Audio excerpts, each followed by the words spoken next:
Hello, hello. This is a live stream where I'm going to be practicing my techniques. See, I'm practicing my techniques. It's a minimal talk live stream, okay? But it's going to run 2 hours like usual. It's also not scheduled, so I may or may not do these on Saturday, but chances are I probably will do these every Saturday. But I will not be talking very much, so I can practice my natural tool techniques. Hey, Alan, how's it going? I'm going to check the chat and stuff, yes, but I won't be very chatty. Ships ahoy! Let's see. Let me put my glasses on so I can see who's in the chat. Let's see.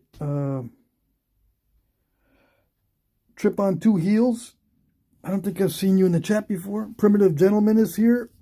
Tom Brown. Stoneface. Yeah. Okay, so I'm going to be working in Georgetown.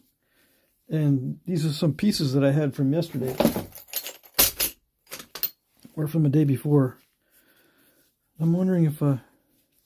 oh, yeah. This one was going to be a Kerrville knife. I did not work on this on video, though, right? This is something that I was working on off camera. Yeah. Snap this sucker. Well, I'm going to work on this with my natural tools. Yeah. I'm doing these Saturday live streams so I can practice my natural tool napping. So it's not exactly the same setup. Okay? Graylin is here. Jace Williams. Melvin. Hey, Melvin, how's it going? Okay, so I've got some new hammerstones that I pulled out of my stash that I haven't used on video yet. This is a real hammerstone here. This is an artifact just to show you what it looks like. And I have this stone here is similar to this stone as far as the composition goes. Same kind of consistency, although I beat my hammerstones to death. This one's in pretty good shape. It's also been used for a mono, I think, because this side's really flat. It might have been used to grind stuff. I don't know. Is it flat enough? It seems to be flat right there, but it could be natural. You know, it could be flattened by somebody, but this is an artifact. So I'm going to be using some of these other hammerstones that I have. This is from 2022. This particular one. I think I found this here in Vermont. In fact, I think I found this one here in Vermont too. But this is crumbly. This is a crumbly type of sandstone looking thing. So I'm gonna nap this. Yeah, holy Kerrville moly. You want to see? You want to see it snap? That's what I get for trying to do big old flakes on this stuff. Yeah. Anyway, I can use this for other videos and make other points. I'm going to try these hammerstones. Oh yeah, I also made some new tools. I got two versions of the elk antler pressure flakers. These are strips from the elk antler that I had. That was it was a pressure flaker, but it became too. Let's see, what did it do? It just became too bulky, I guess. The antler was really thick and stuff, so I wanted a smaller pressure flaker, smaller diameter anyway. So I cut these from that pressure flaker, and the skin of the antler is a lot thinner than I thought. See that I'm already into the pith here, and it's only like about 1/8 of an inch thick for the elk antler, but it's pretty strong. So I have two versions of how I'm going to use this. Right, I cut slots in these pieces, and what I'm going to do is just put these in here and wrap them with leather or cordage. and then pressure flake with these. I can either use this end or that end. You'll see. This one is just, I only use this one end here for pressure flaking. Okay, so I worked on these today. It took me about an hour to make these. With modern tools, but I made those so they could be duplicated with stone tools. It's not that difficult to make those. Anyway, I will be using those during the video, during this video. One thing about hammer stones is that if it's broken in and it's got this crumbly surface, it works a little bit better than the natural surface or the previously unpitted, unbeaten up surface. It's too smooth, so you got to beat it up a little bit to make it work better. Yeah.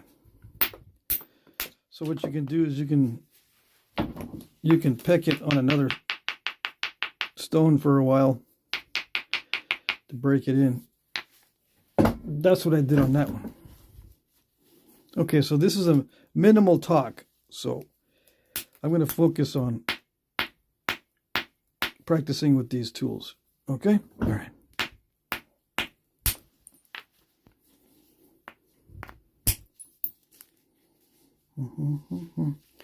Hey, my toe is here. Yoon is in the chat. I haven't seen you in a while. Chris Cox is here. Blue Jay Animations. Are there any chert sources near me in Vermont? Actually, yes, there are, but the chert is terrible. Yeah, we have black chert here, but it's not good.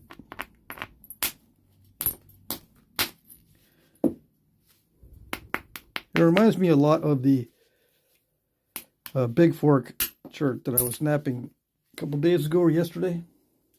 It reminds me of Onondaga chert, the Vermont stuff. The Vermont stuff looks a lot like this Big Fork chert from Arkansas, believe it or not. There is some that is better here in Vermont near Lake Champlain. But I think some of that is in areas where you can't collect it. But it's nice to maybe pick up a little piece or two to examine. All right, so I've got grinding stones somewhere. I'm just going to use the ones I've been using. Yeah, Saturday night, Ross is here. Yeah, what I'm doing, see, it's a practice. I'm practicing my techniques. So I won't be talking very much on the live stream. Okay, so I'll be getting in the zone and I might not see your questions. I need to practice up on my natural tool techniques. So instead of doing this by myself in silence, I might as well show you guys too.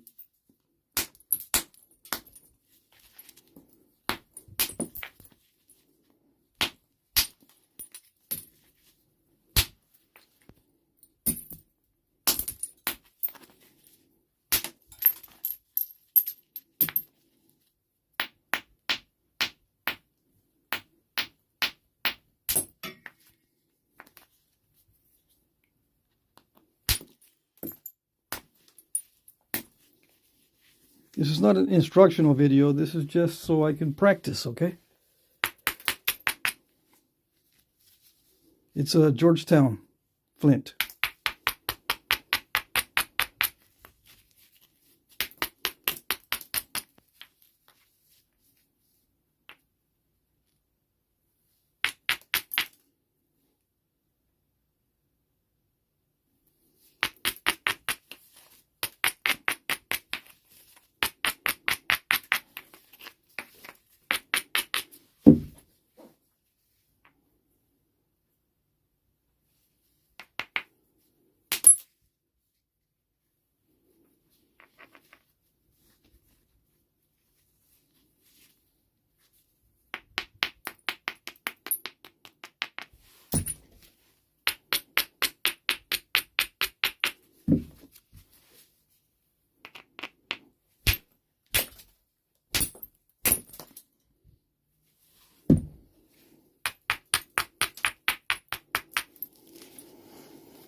Yeah, I'm not going to answer too many questions, but yeah, I've smashed my finger before. I've missed and smashed my finger. Yeah. Let's see. Lance asked me a question. Tried to do a live stream. You tried to do a live stream, but it's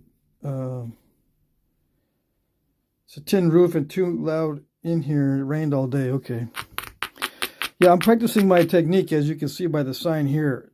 I'm going to be going in and out of the conversation, probably not talking very much.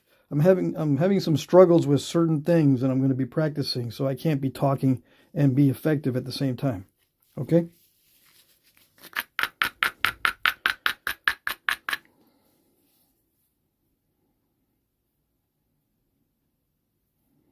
Yeah, just in time to hit the like button. I won't be talking too much, okay? Hope you don't mind.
Okay, so the live stream looks like it's having some difficulties.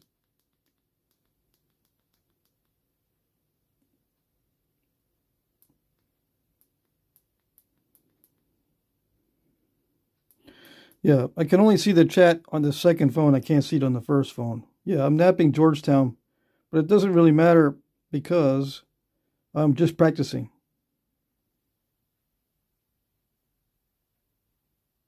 It's a practice live stream.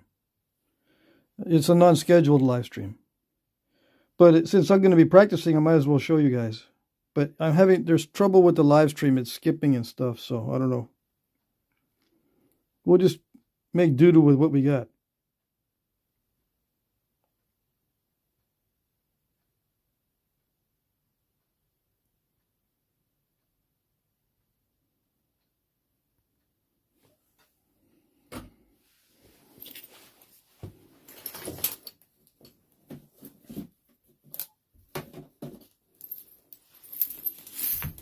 You guys let me know if the sound is acting up. I'm getting messages that there's interruptions in the live stream.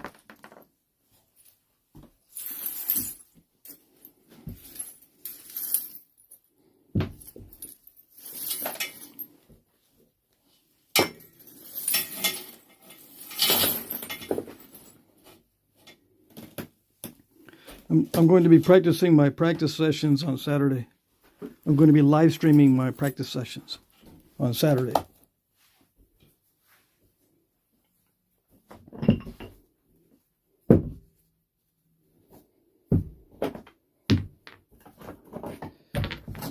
I need to practice with natural tools.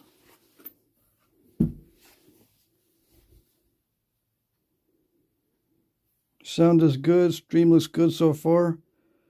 I don't know. I get spinning on my phone. I saw some spinning earlier, and the chat is not working on the phone that I'm filming with.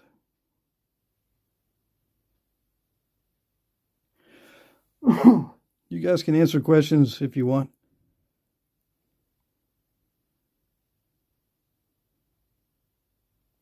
Okay.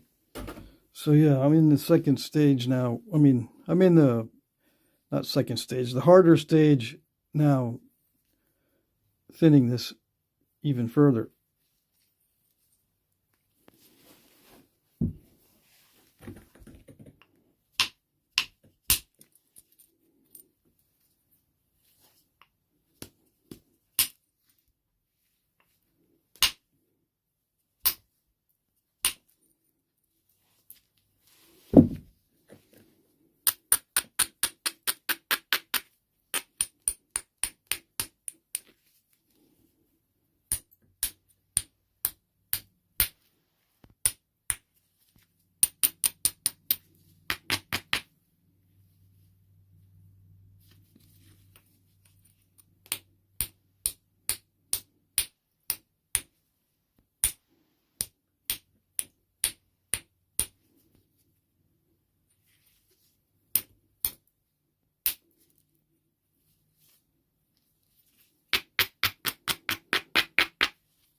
Okay, I'm going to take a little break here.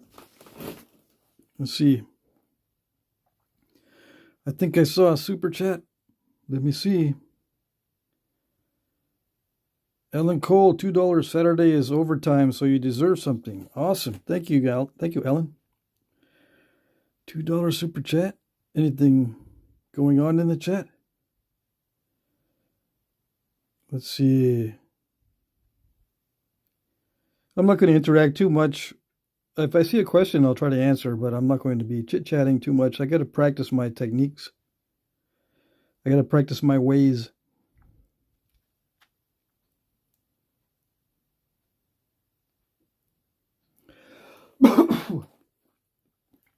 Besides, I'm having a phlegm attack.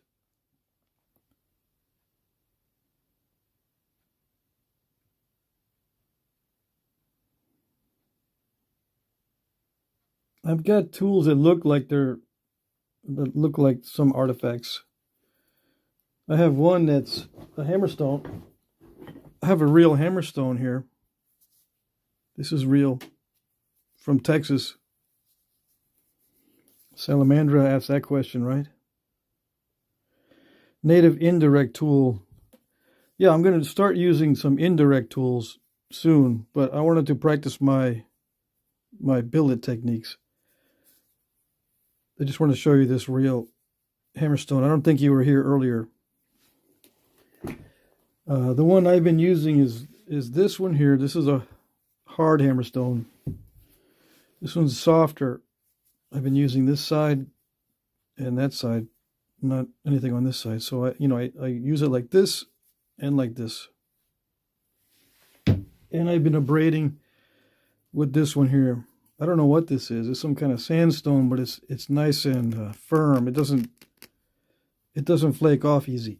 So it's a hard sandstone, or some kind of porous something or other. Maybe it's not sandstone. Maybe it's something else. I do have some pressure flakers that I made earlier.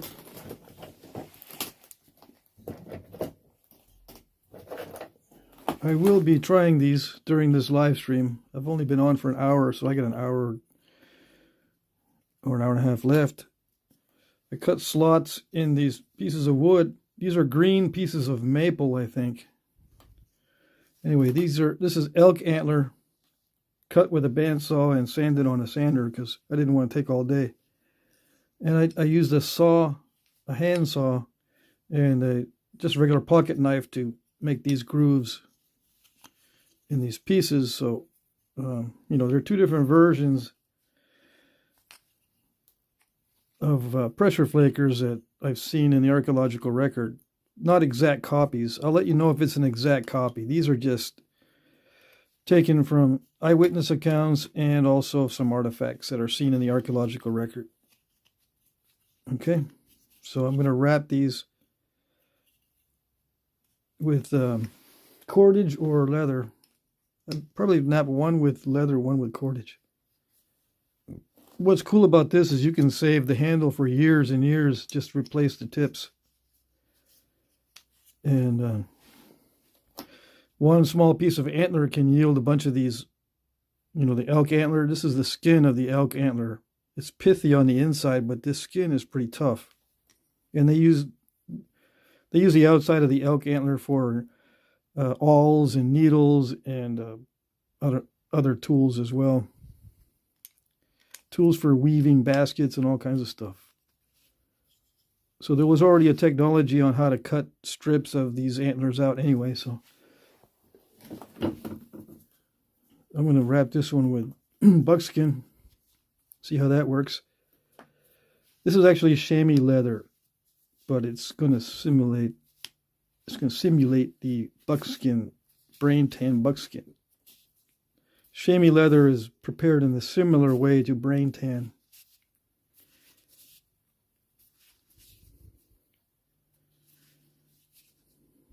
I'll be looking at the chat here in a minute. The chat doesn't work on my phone that I'm filming with for some reason tonight. That doesn't usually happen. It usually works fine, but for some reason tonight it did not want to work. So I'll be testing these pressure flakers tonight and other nights. You know, I'm looking for I'm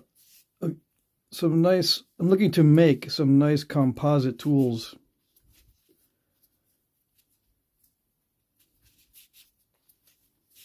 Yeah. It's much easier to replace the tool bits on these composite tools. You know what I mean, Jelly Bean?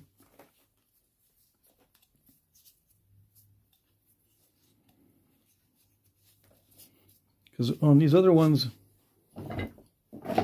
on this kind of pressure flaker, you got to throw away the whole thing when it gets too short. This one you don't. You can keep the handle for years. And yeah, you can probably drill a hole in this and put some of these bits in there. But if it gets jammed in there, you can't pull it out. They didn't have pliers back in the day, so they just had to toss it. Or if it breaks off in there, you can't get it out without major modification to that to get it out. So let's see if I can get this finished, and I'll wrap the other one with cordage.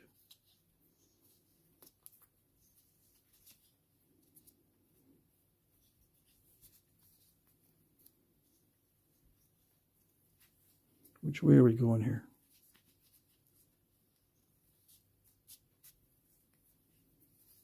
We're going this way.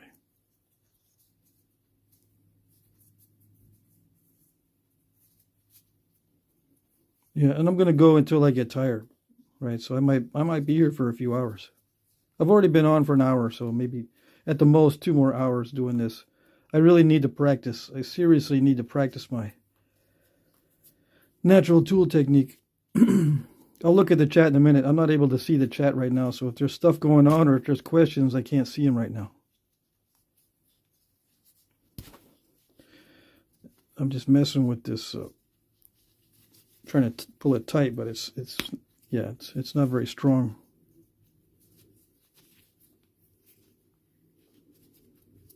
It doesn't have to be that strong. And you pressure flake with it in this direction here, not this direction. This direction. And there's too much flex on this side, so I'll be using this side. All right, so that's okay. I think I think we're okay as far as it won't move this way. I don't think.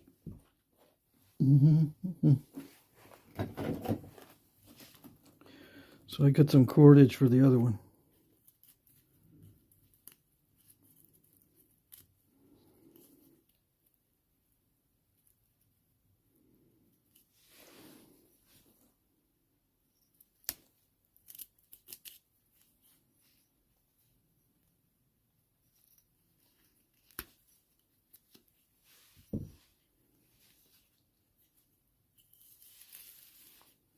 This is just hemp cordage you can buy at Walmart.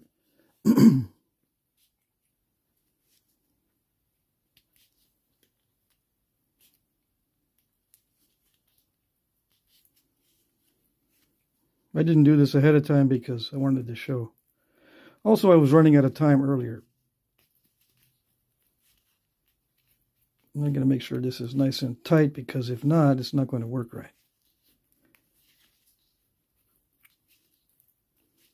But it can't be too tight because I'll break the cordage.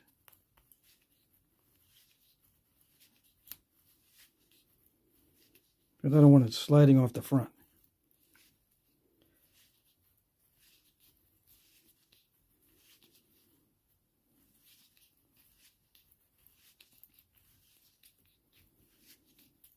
It takes forever, yes.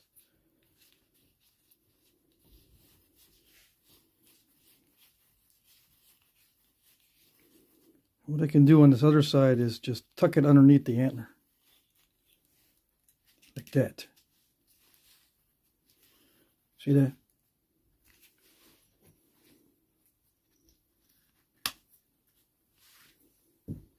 Okay, so hopefully that's firm enough.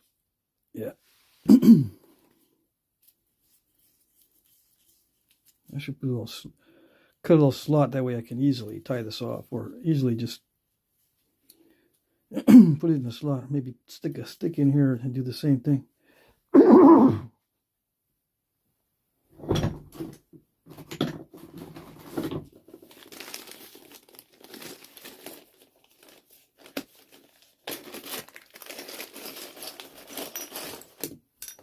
This is not for entertainment purposes, this particular video. This is so I can practice.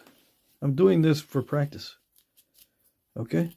So it's okay if it's boring for you. It's supposed to be.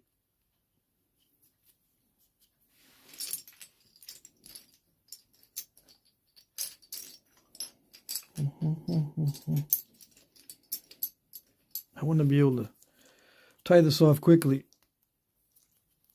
So I'm going to put this in here like this.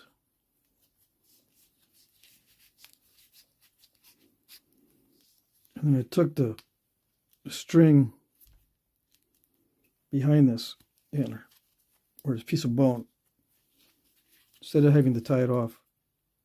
Yeah, like that. That prevents the end from untying itself or getting loose. Whatever. Yeah, like that. Okay, so just little bits of pieces of bones and antlers.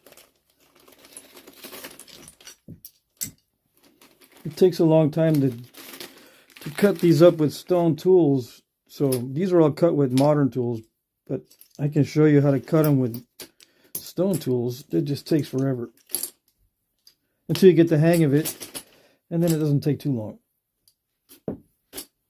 The whitetail bone and whitetail antler actually cut more easily than others that I've noticed. For some reason, the whitetail stuff is easier to cut and sand down with stone tools.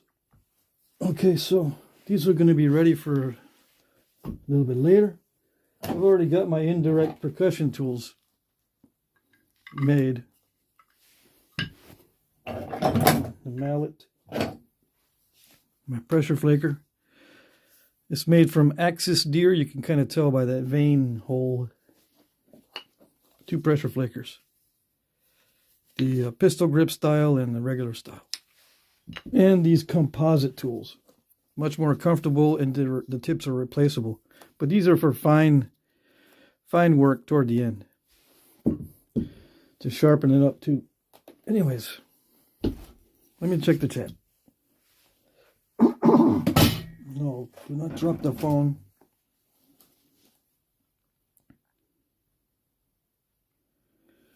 Let's see. What do we have here?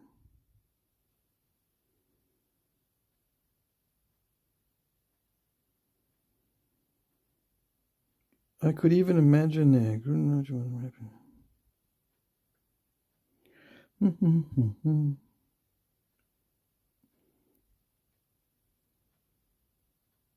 What's he wrapping it in? You missed it? This is hemp cordage, and also chamois leather. You can buy both of those at hardware stores or at Walmart. I think they still sell real chamois leather at Walmart.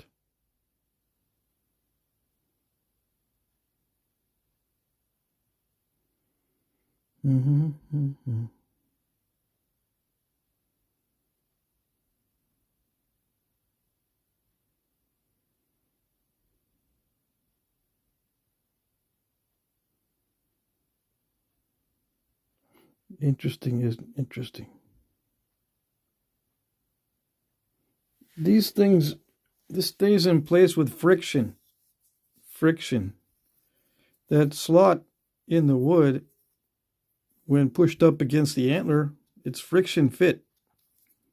It's not going to move too much unless I use extreme force. And I'm not going to use extreme force with this type of tool. Extreme force is for these tools. Okay? These, you can use extreme force with these. This is so you can do the sharpening and the final shaping and some of the notching and stuff. It'll eat through the antler quick, but you can replace it with more antler and keep the handle for years. And it's friction fit. You'd be surprised how well it handles the forces of pressure flaking if you're not going to use extreme pressure. If you're going to use extreme pressure, you use something else. I mean, duh.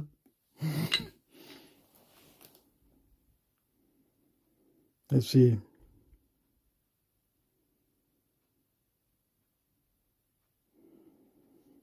There is an average with the foreshafts. I've come up with averages on foreshafts according to the measurements on artifacts.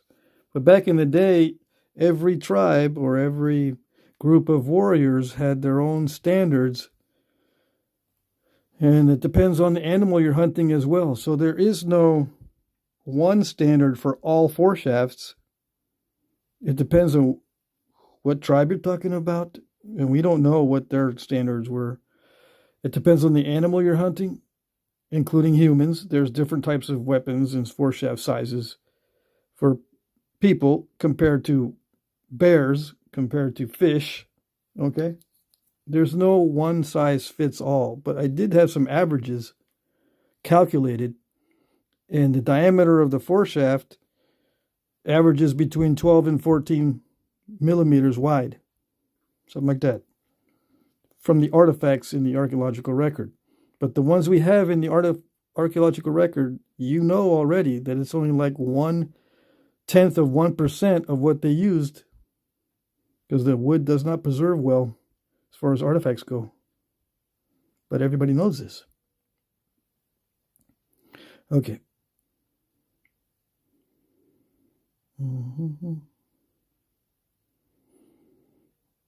And it's not as simple as just do what you got to do. There are certain sizes for certain tasks. It all depends on the task. And some tribes had certain ideas. You know, you can see the same kind of philosophy reflected in the point styles. And a lot of times you can judge the distance or the diameter of the foreshaft by the distance across the neck of some of these points. If the neck on the points is very narrow, then the foreshaft tip is going to be very narrow. It can't be wider than the neck because then it wouldn't haft up correctly. The foreshaft can be more narrow than the neck, but it can't be wider than the neck. Or wider than the stem. Sometimes some of these points don't have necks. They just have a stem, and that's it. It goes right into the blade, like a Angostura or agate basin. They don't have shoulders or barbs or anything else, anything like that. All right, so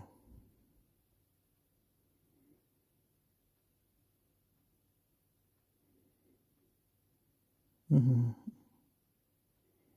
blending that concept with wood density and weight. I'm sure some people standardize the material. You're sure that some people standardized it? I don't know.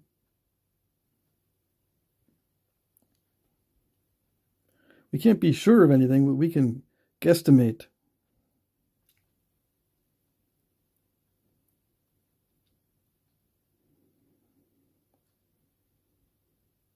So I've been thinking about making a spear point. What's a good ratio to look out for? For a spear point, you want a ratio of 4:1 with the thickness ratio. Yeah, so if it's an inch wide, it's going to be a 1/4 inch thick. 2 inches wide is a 1/2 inch thick. You need really thick points for a spear. Now I'm thinking that you mean spear and not atlatl dart, right? Handheld or thrown spear, not an atlatl dart. Because atlatl dart foreshafts are skinnier on average.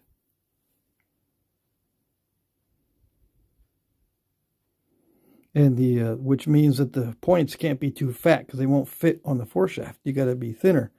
So 5:1 to 6:1 with the thickness ratios on the smaller atlatl darts and the points on the atlatl darts. Unless the material won't let you get that thin, then you just got to make doo-doo with what you got. You just got to try to haft a thick point, and they don't haft very well. And you can't defy physics. It's just physics that it doesn't haft very well. You're going to have lots of trouble with thick points no matter what. They did it. They had trouble back in the day with thick points. They weren't as effective as thinner ones. But they still managed to make doo-doo with what they had by trying to haft it anyway.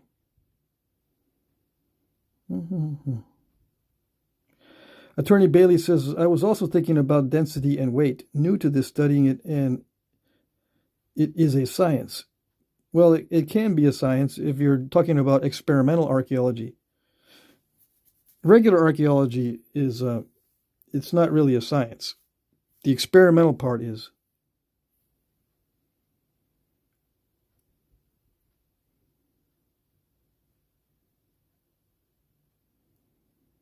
Let's see here.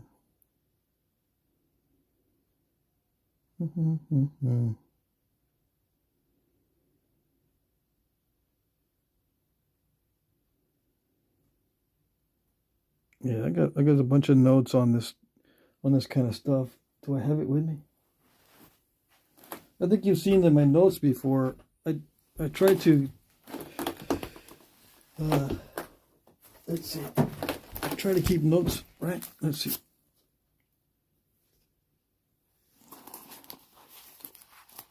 I don't think this is a notebook, no, that has the atlatl dart foreshafts.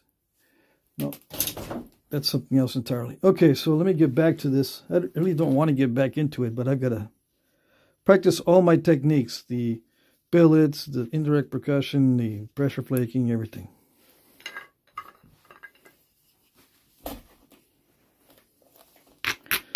And as far as we can tell, there are no indirect percussion artifacts other than punches, vertical punches. Horizontal punches, I don't think there's conclusive proof that the stuff they're finding is sometimes horizontal punches. Although there is a couple that I've seen, a couple artifacts that I've seen that are good contenders for horizontal punches. It depends on the use wear on them. I can't show you the use wear on here because I always round these off. But if you see a spot that's at a 45-degree angle on the sides, that's a horizontal punch use wear on an artifact. Okay? And I've only seen a couple that are like that. Most of them, the use wear is directly on the tip, which means they were probably used for something else other than knapping, or they were using vertical punches. Like, this is my version of a vertical punch. It can also be used as a pressure flaker, but this is just rough ground. I took off for some reason, this axis steer had very soft pith compared to the outside, so I just ground that out. But yeah, if I was going to use a punch, it would look similar to this vertical punch. Vertical punches are indirect percussion. It's just not what we call indirect these days, because we use shorthand terminology for horizontal punches. We call them indirect just for short. Okay. Let's see.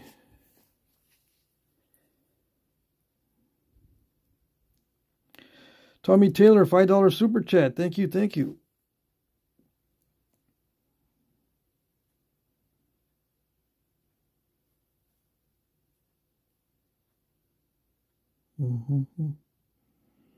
Clay concept? What's the clay concept, Mike?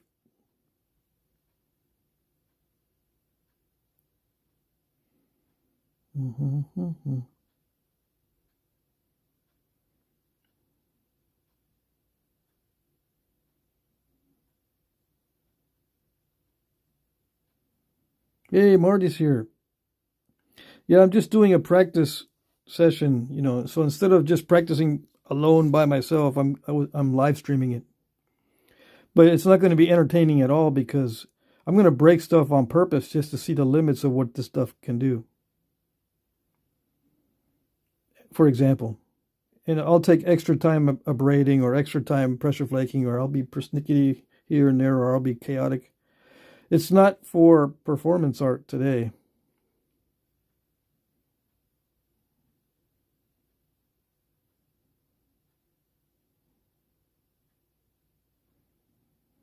Fire some clay to incorporate in the foreshaft for extra weight.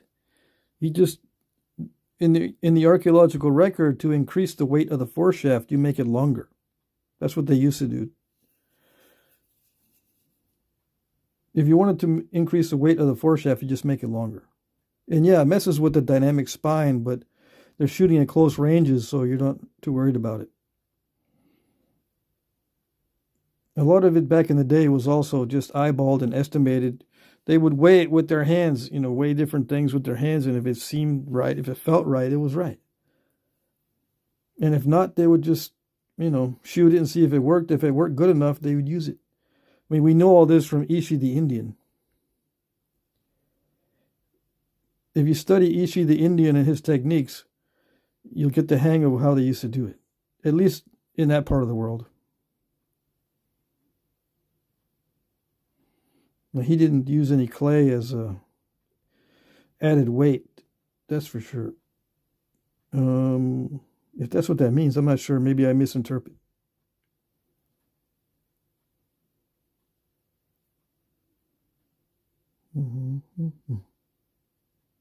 Okay. All right, so let's see.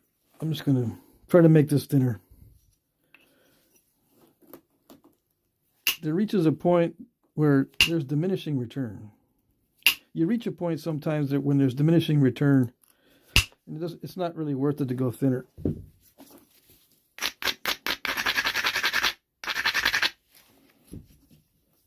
If I can find a harder antler than axis steer, or hard bone, or tusks.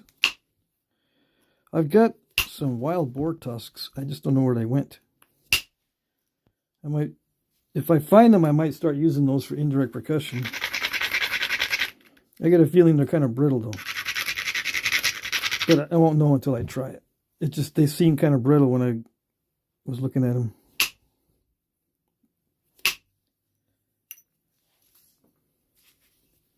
I gotta find those. I have a lot of stuff that I need to unpack. When I made the move to Vermont, I packed up a lot of my stuff in boxes. A lot of my old natural tool stuff. Come on. You were doing so well earlier. That should go. There it goes.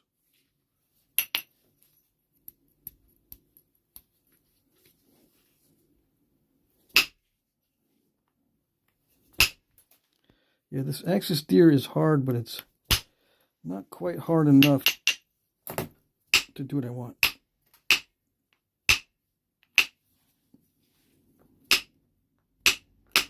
And it's kind of brittle. See, it already broke on that last hit. And it was probably cracked to begin with, and it just, it wasn't going because it was already cracked. It wasn't producing flakes. All right, so let's see if this will work here.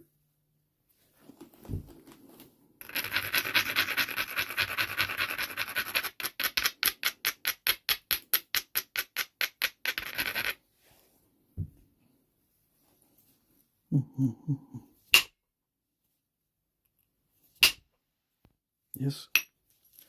Yeah, just not enough force.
Cover your ears if you got headphones.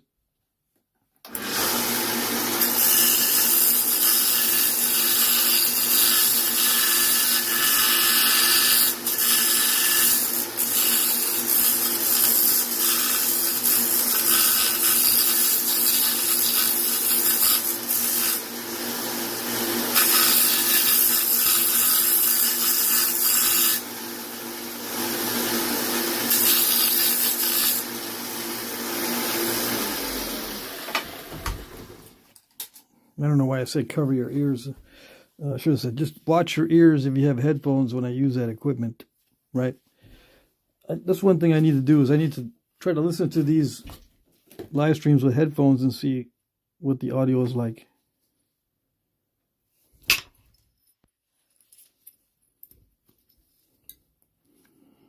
Yeah, I needed to clean up that indirect percussion flaker because it was way too chipped to get reliable results. And it takes a long time with the piece of sandstone. I have larger sandstones. I need to bring in, I've got these large sandstones that I can grind my tools on instead of using these little pieces. So that's later. I'm going to start assembling my complete set of natural tools. Yeah.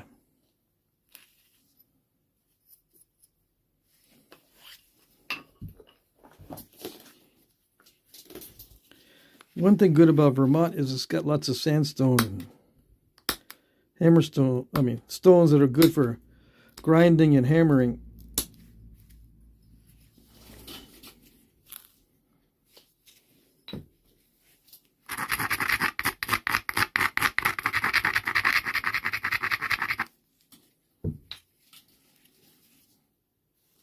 So I'm just working on the edge. I've got to take a flake off right here. These are relatively simple compared to the ones earlier. Because the ones earlier, I got to try to manage the risk. How much risk do I take? I know the limits of the stone and they're not very good. It's very easy to snap this stuff.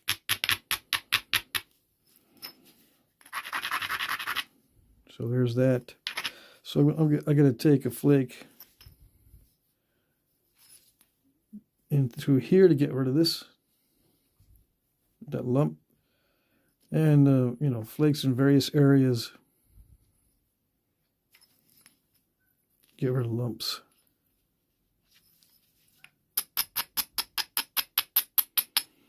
It just looks better if it's not so lumpy. Yeah. Although some people like the rustic or, I don't know, crude look. But the hardest part, I think, is already over because I'm not going to make it too much thinner. I'm just going to remove the lumps, which doesn't make it all that much thinner.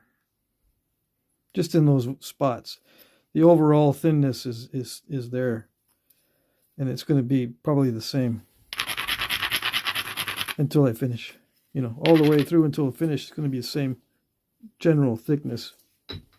We'll see. If it starts to work really well, or if I start getting used to it, or I'm in the zone, I might thin it down more.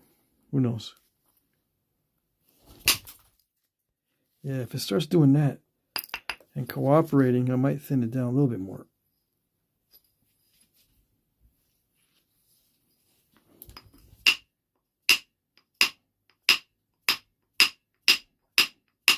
Yeah.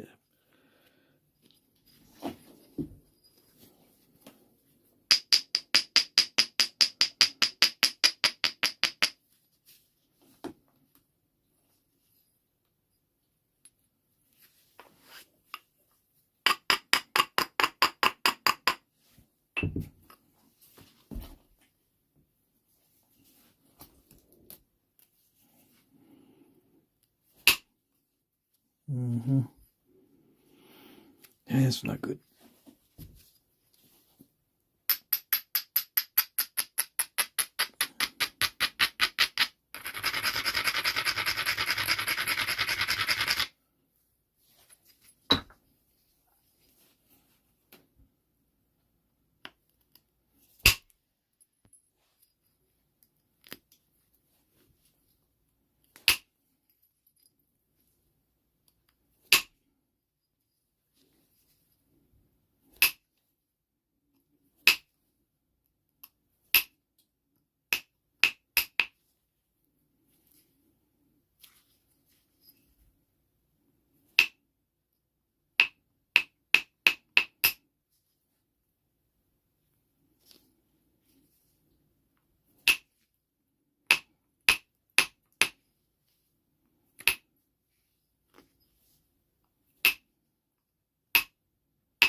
So I haven't heard anyone say, "Hey, bro, you gonna teach us how to make fakes?" Yeah. I don't know if they used these ways back in the past.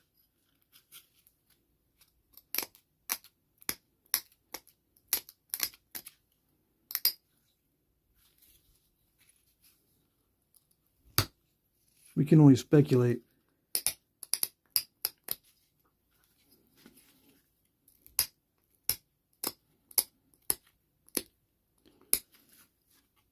If you want to duplicate something and you don't want to get it confused with the real ones, you just make it out of a material that it couldn't have possibly be made from.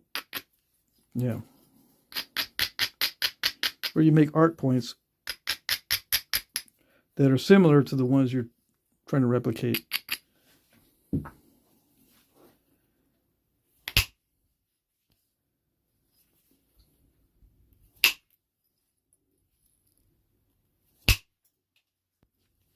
But yeah, if these end up looking a lot like the real ones, it's hard to tell.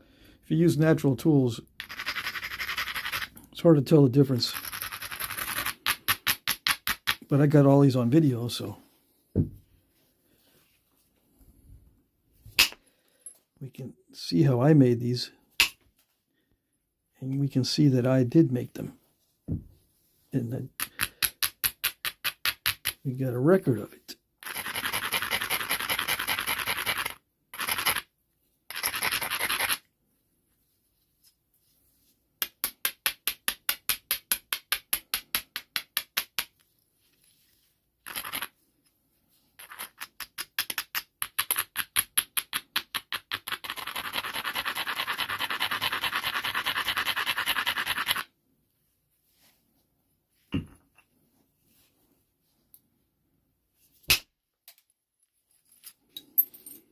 A little bit too much gusto there.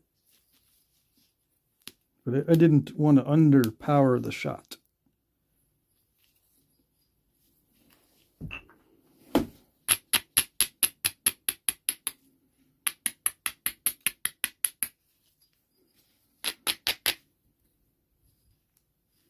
That was relatively easy to pop out unless that dived in. I don't think that dived in, so it should be easy to pop out of there.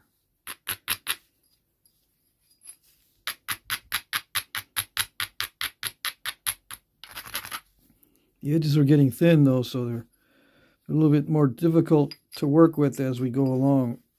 They get more and more difficult to work with. I want to try to maintain the width and not break this in half either. Two things: don't break it in half and don't make it too narrow.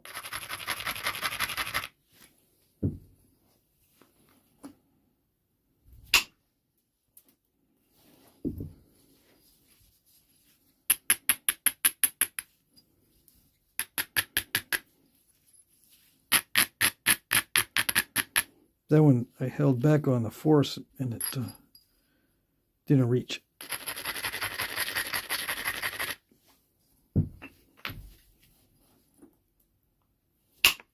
Yeah.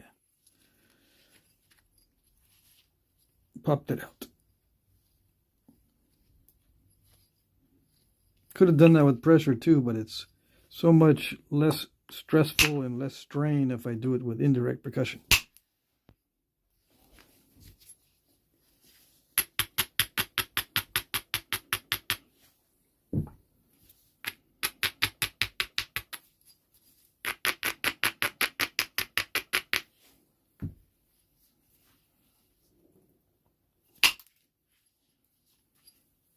I want to do another big strike through there to get that lump. So that's the last big strike I think I'm going to do through there. But it has a potential of breaking the whole thing. That one lumpy area right here.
Okay, watch for your ears, headphones, guys.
Okay, yeah, that's, if I go thinner than this, I'm risking it. The one I broke earlier I don't know if this was... This is not the one that broke today. No. Where's the one I broke today?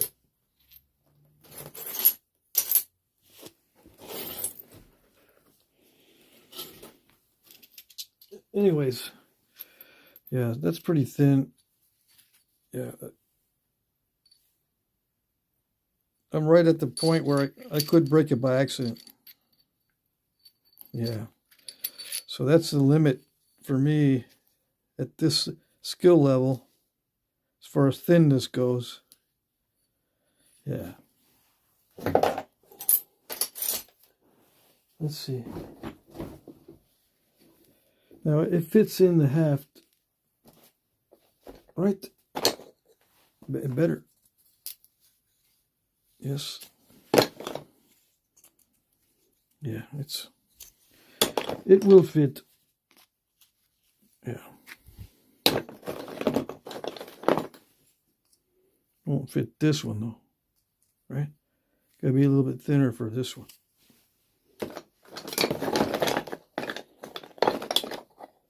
How about this one? Yeah, a little bit thinner, but I can get the base thinner. I can do it. Well, this one fits perfect. I could make it fit. I could notch it so that it'll fit this, but this is too small. Where's my other one? I made a big handle today. This is for big blades. Where is it? Where is it?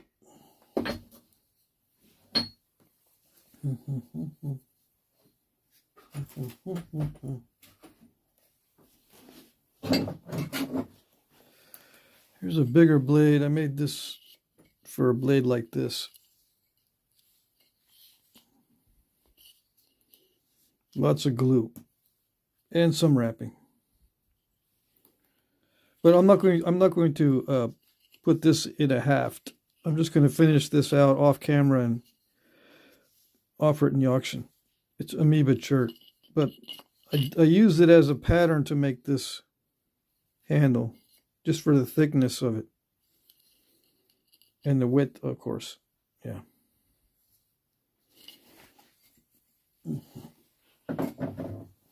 So what was I going to do? I was going to measure the width to thickness ratio.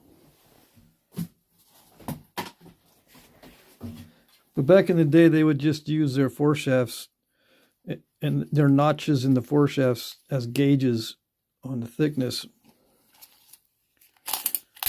All right, according to how, you know, from experience, how strong the foreshaft needed to be and how wide, you know, the maximum width on that notch so it doesn't weaken the wood, you know, weaken the wood joint. All right, so the width to thickness ratio is, okay, 45 millimeters divided by 7, 6, I think it's 7. So it's like 6-1, which is good. Yeah, anything thinner than that and I'm risking breaking it. Pretty much the same with copper too. But copper is a little less risky. Okay, let me take the chat.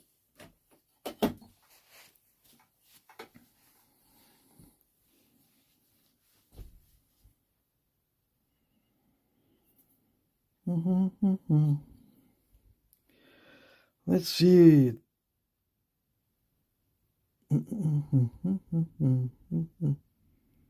What do we got here? What do we got? Some people are leaving the chat. That's fine. Some people are just joining us. Yeah, I got lucky with the clearing off flake. Yeah. It took a while to set it up, too. It takes a while to set these up because I'm dealing with softer tools, so it's an adjustment in mindset on the edge.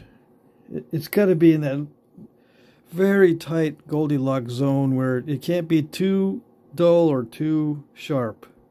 And it's got to be fully convex all the way across. Everything has got to be perfect, in other words, until I can figure out how to do it more expediently. As I get more used to it, I don't have to take so much time trying to make all the conditions perfect. Because, you know, as I get more skillful, I don't want to take as much time, because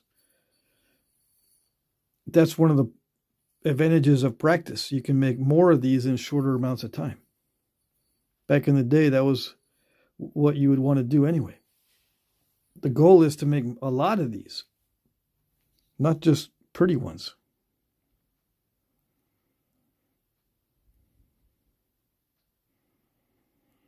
Nice work, Pat. Thanks. Thank you. Let me see.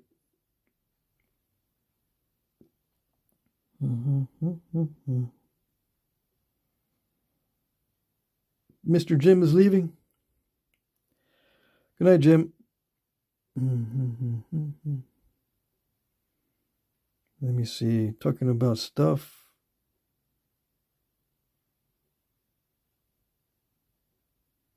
Let's see. James Adame, how many have you made? I've made hundreds of points. Hundreds of items. Yeah. I stopped counting after... when did I stop? Yeah, basically after 100, I just stopped counting. I can't even imagine how much I made. I mean, it's not over 1,000, I don't think. But it's between 100 and 1,000.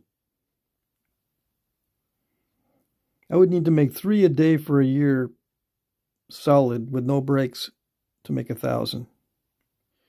I take a lot of breaks, and I only nap 3 days a week, seriously, these days. I am trying to do it every night now, so... but it's only like 1 a night. That's not even 1,000. It's a good question. Because, you know, you try to think, how many did they make back in the day? And then you multiply that by the number of people over thousands of years. We should be finding a lot more.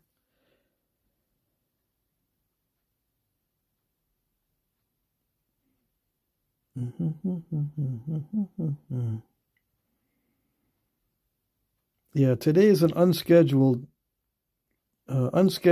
because it's just a practice. See, it says right here, minimal talk live stream. I'm practicing my techniques. So if I don't get to your questions, or if it feels like I'm ignoring everybody more than usual, I am ignoring everybody more than usual.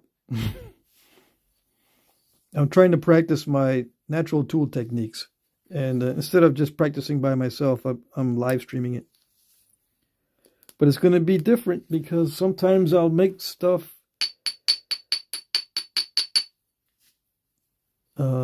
nasty on purpose because I want to take the risk and see where my limits are.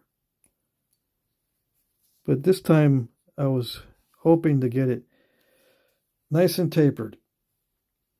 Yeah, so, and this is Georgetown Flint. It is a mid-grade because it has some inconsistencies. It's not the highest grade Georgetown, although it's pretty close to the high grade stuff.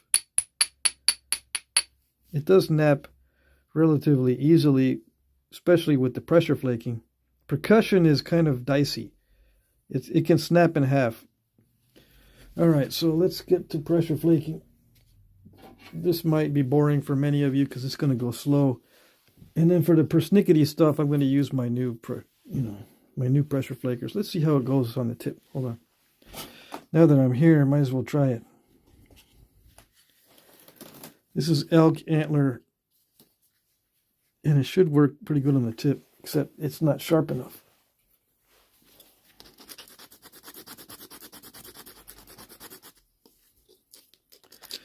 Wow, this takes forever.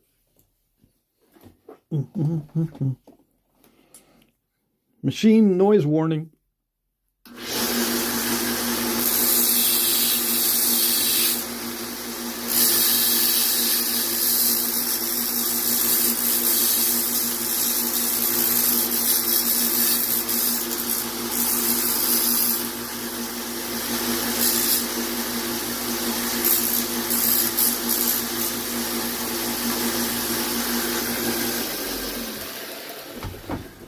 Yep, machinery on the Natural Tool live stream.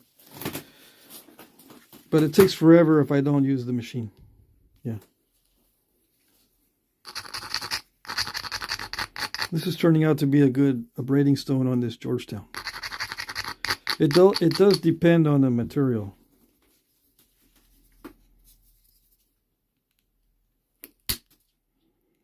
Yeah, it has a little bit of a flex to it.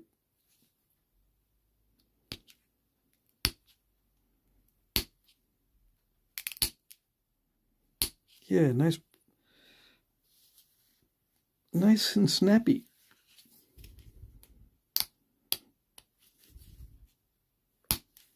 Yeah.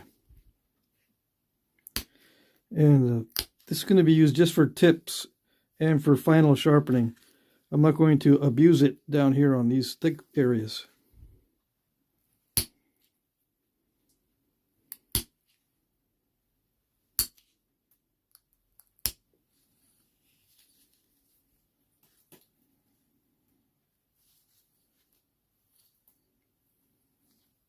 Yeah, it's working okay.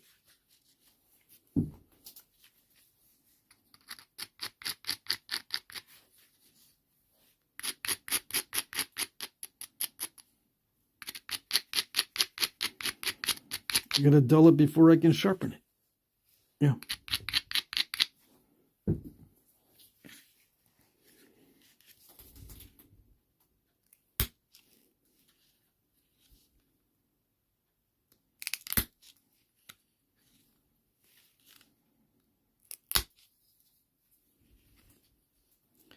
A little bit too much, but oh well.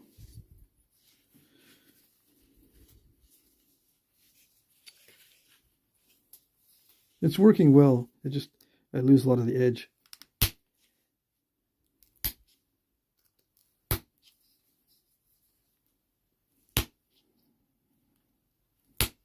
Yeah. Okay, so yeah, it's working well.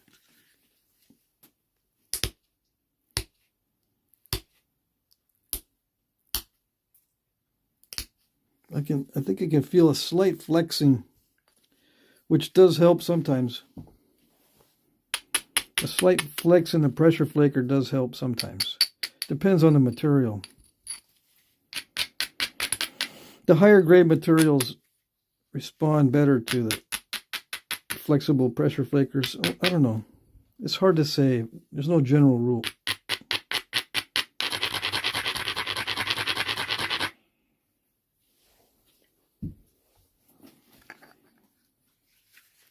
Yeah, I gotta make sure I'm pushing in this direction and not this direction, because it's loose in that. If I push it outward, see how loose it is? But if I push inward toward the wood stops it. Okay?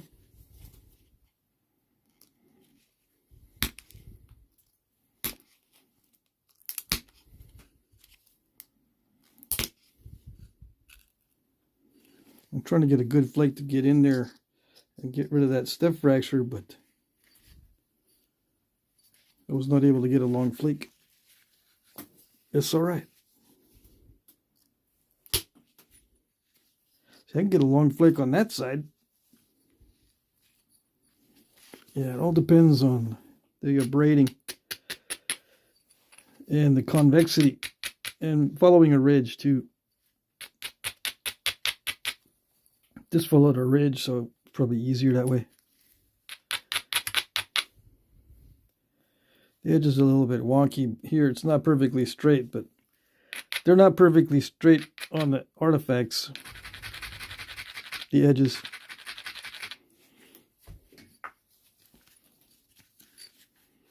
See if I can get that. I'm trying to get that little step fracture out. Damage control. See if this is appropriate for damage control, because I had to use a lot of pressure usually for a lot of force for damage control applications. Right. Yeah, like that. Except they didn't get under it, but that's all right. At least it doesn't look like a step fracture. It just looks like it dived a little bit.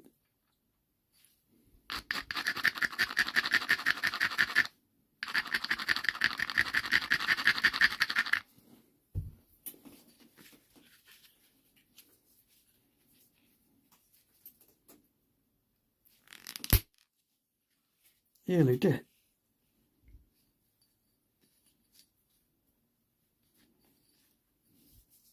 In a perfect world, I could run a pressure flake from somewhere in here down that way. I could, in theory, run a pressure flake this way. But this, it would have to start from up here and go straight in, so there's too much already taken out from this spot. So that would be luck if it curled around. I could do a pressure flake in this way and hope it'll curl downward. Sometimes it follows a ridge exactly. Sometimes.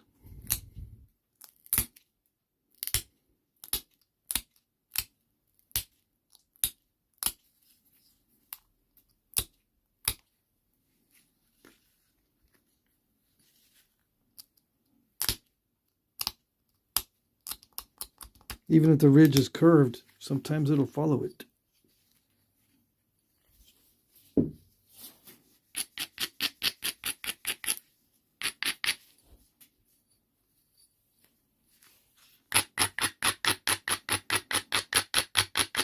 I should use a thicker pressure flaker.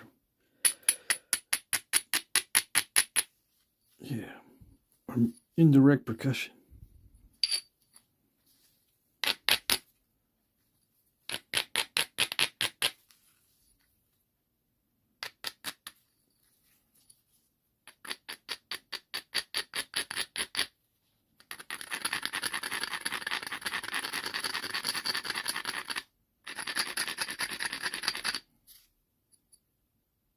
It's not going to work. I don't think it's going to work, but I'll try to build it up to run a pressure flake this way. I mean, I'll try to set it up.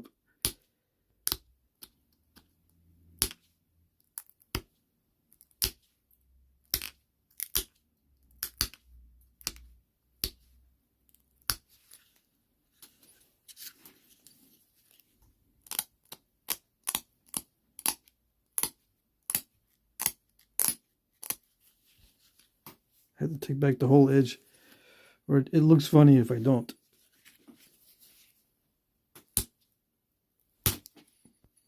Yeah, see this, I can take a big enough pressure flake with this, so I'm going to try it with this.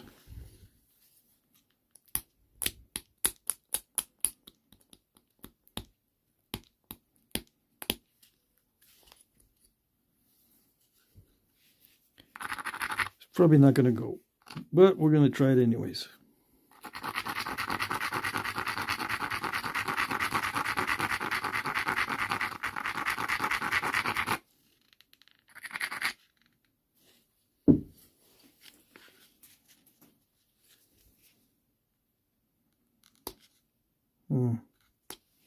It's going to need a lot of pressure. I don't know.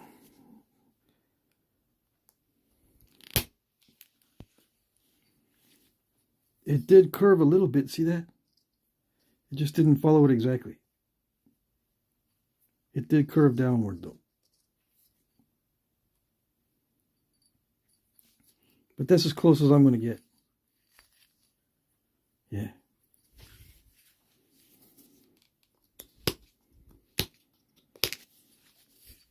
With metal, I could pop that out with a piece of metal, with copper or steel, yeah. If I run an indirect percussion flake across here, that risks breaking the whole thing, but it could clear that up. For us OCD people, we need to have that clear. It might not be worth it though. Yeah.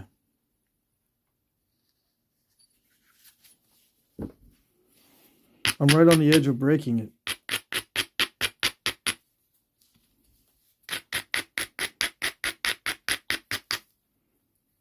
Yeah, we're right there where any miscalculation, it'll snap.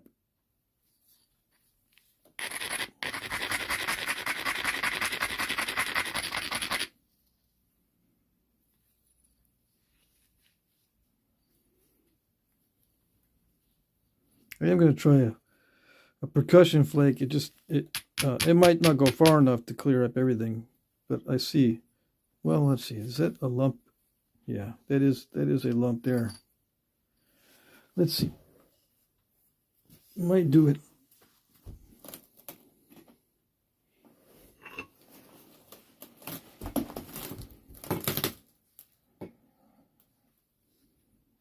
I don't know.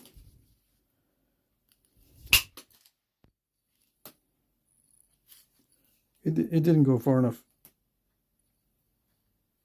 It tried though.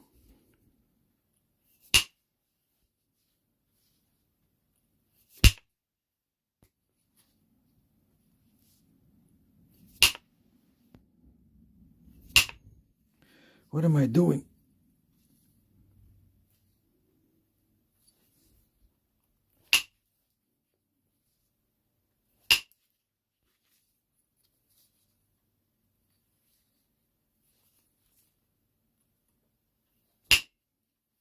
What am I doing? Yeah, if I hit any harder than that, I risk jeopardizing the whole thing. Yeah, so that's it. No more thinning. It wants me to hit too hard, and that's when that happens. That means it wants to break. Yeah.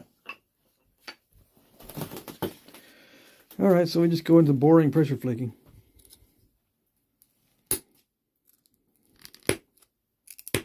Come on.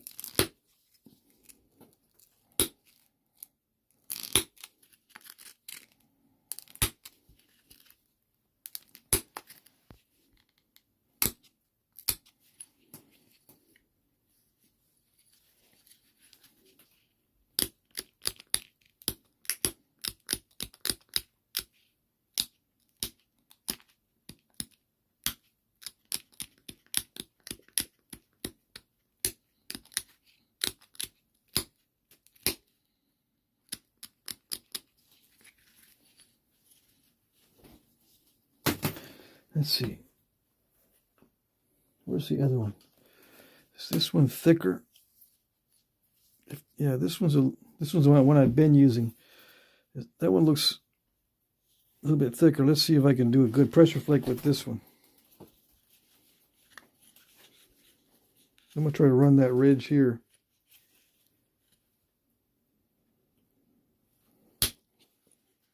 Not too bad. That's about the same as the other one, probably.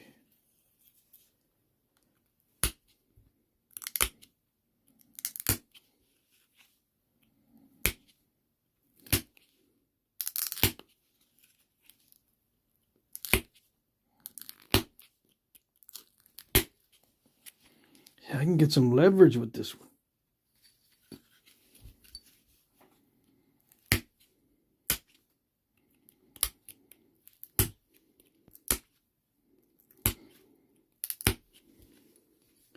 See, it feels so much better to have a wide diameter instead of this.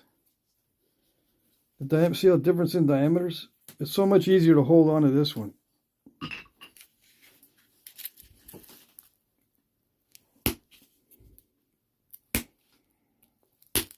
Yeah, like that.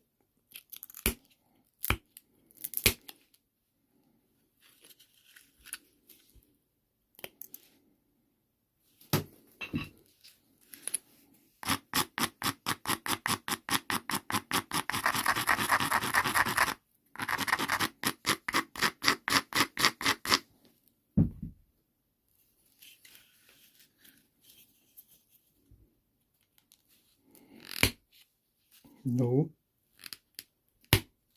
No. Yes.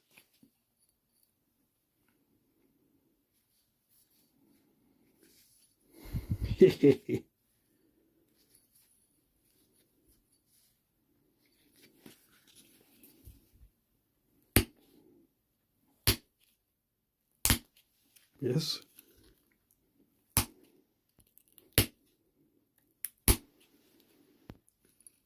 Yeah, like that.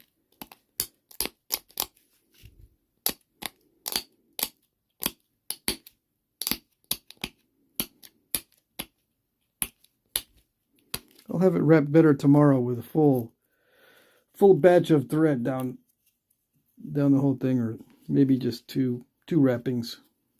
It feels weird to have only those little strands there. I mean, it grips good, but it just feels weird.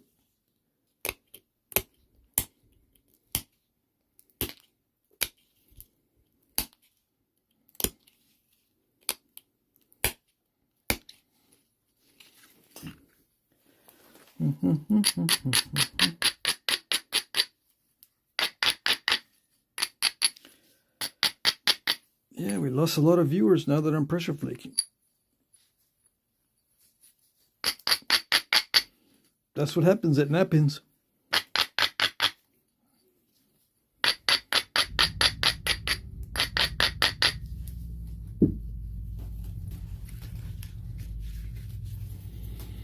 And I'm gonna try to find a straight axis deer antler. I already used my straight ones. Like this one's a straight one, but I need this for indirect percussion and for pressure flaking. But I could split this one apart and make thicker pressure flakers with bigger handles, right? With these composite flakers, but I don't know. We'll see what happens. I like these composite flakers. That's why I say that.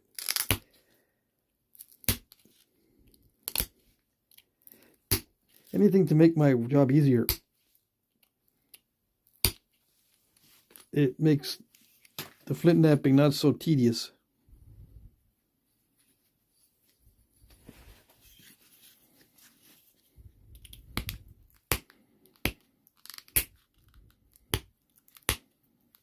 Come on.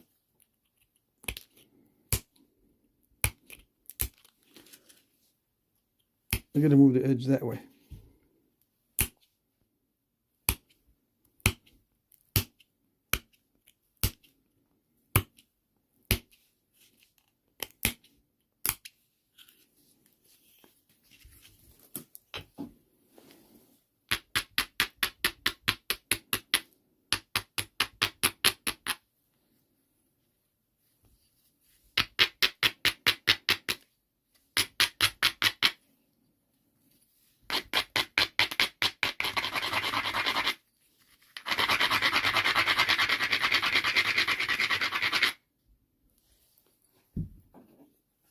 All right, let's see if we can break this.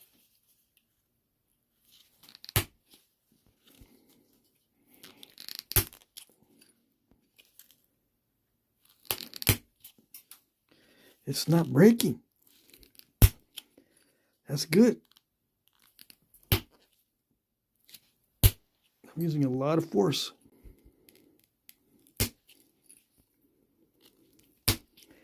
This elk antler is holding up good.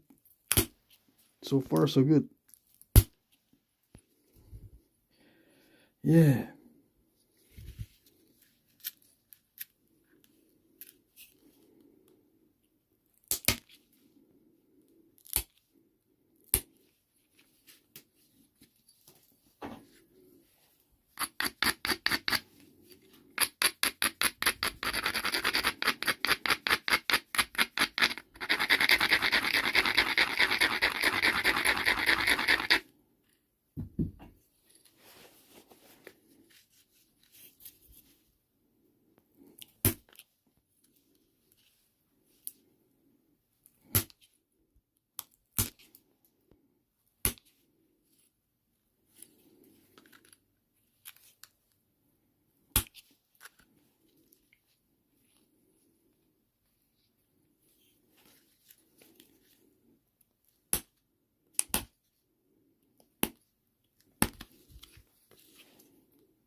So I managed to straighten the edge more. Yeah. Okay, so it's already 2 hours. I'm going to put some notches in here. Yeah. Which foreshaft did we decide on? Is it in here? Where is it? I thought I had picked out a foreshaft.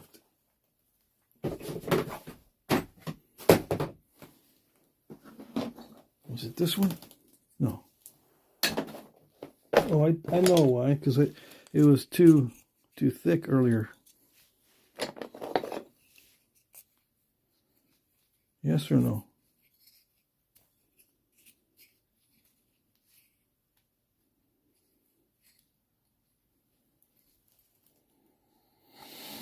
too small. That one's bigger. Oh yeah, it didn't fit this one. And this one's bigger. A little bit. No or yes? No, it's not bigger. It's not fatter. So just use this one. Oh, I know why, because this is wider at the tip. It's just different, little bit different diameter.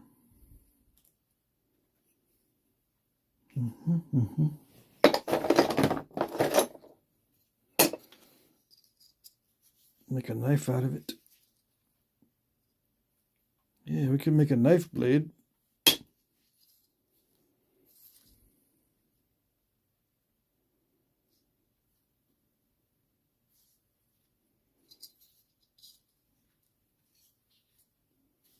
It would fit that pretty good. And we got various options on notches if I make it into a knife. Various stem options or various notch options. So it's either that or that. We'll just, I don't know. We'll see. Depending on how this goes, I might break the stem. I had to thin it down some more.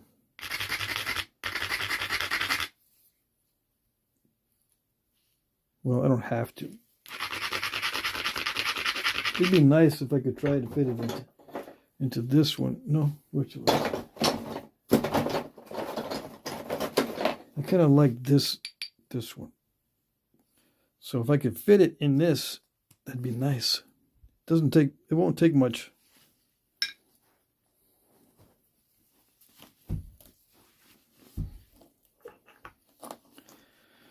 Hopefully.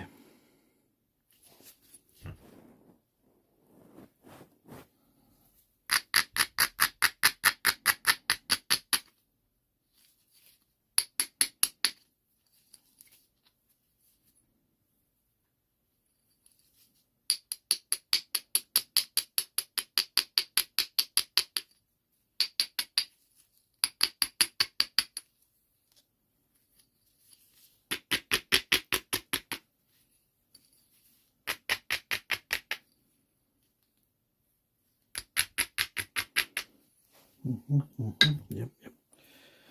Okay. Yeah, like that.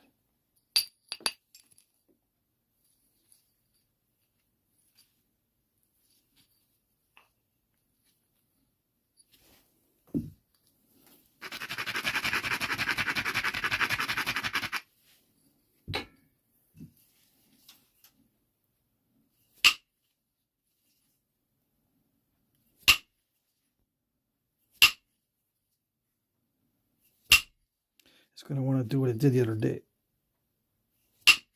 Yeah, it's going to want me to... See, I snapped off the point the other day doing that. It almost fits now. I just need to... I think if I do some heavy pressure on the stem, it'll fit. Yeah.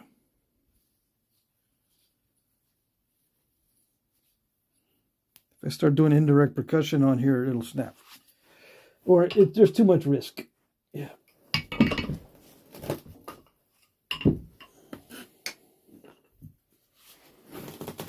See if I can thin it down with some pressure. See if we can break this. So far, this is pretty strong.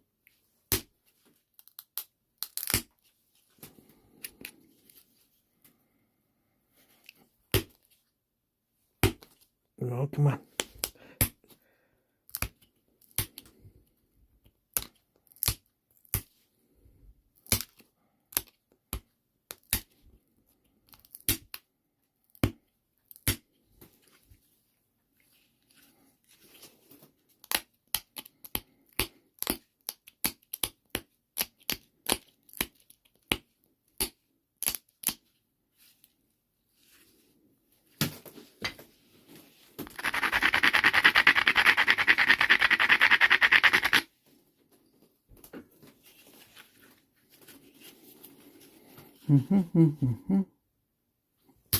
Yeah, like that.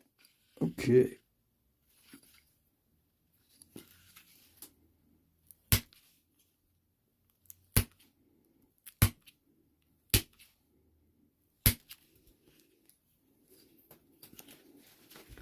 We're halfway there.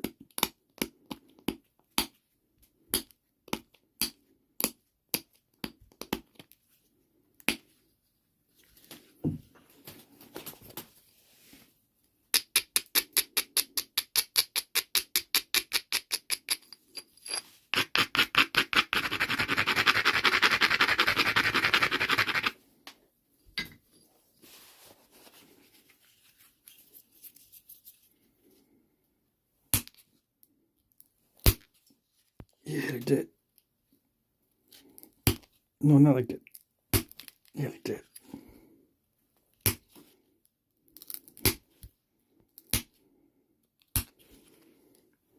Let's see if that's thin enough. Oh, almost. Dang. I can hear some cracking. Snap, crackle, pop. Trying to force it in the Foreshaft is not good.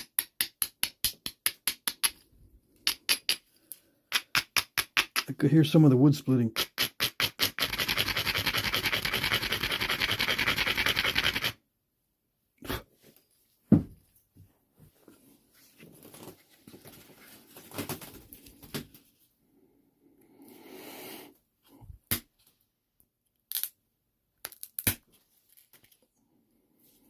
They didn't reach.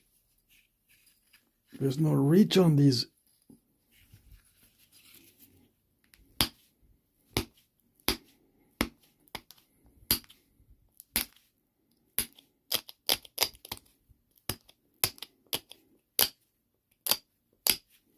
It would reach if I did it with an indirect percussion strike, but that's too risky.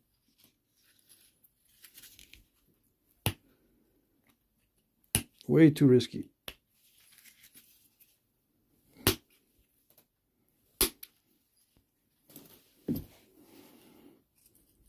Yeah.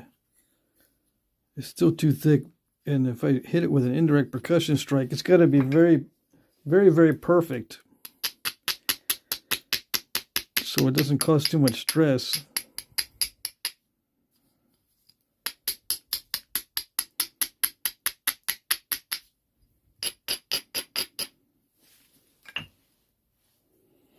Let's see if we can fix this up in such a way that an indirect percussion strike is not going to break it.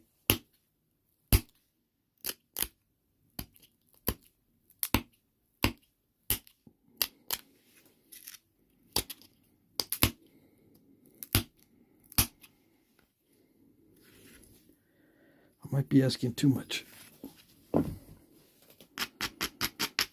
going to take, well, we'll see.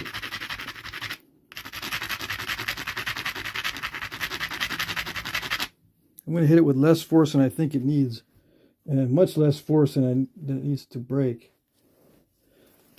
See if it works. I'm just curious if I can actually thin it. No, didn't do it. It's not going to want to do it. Or is it? It might do it.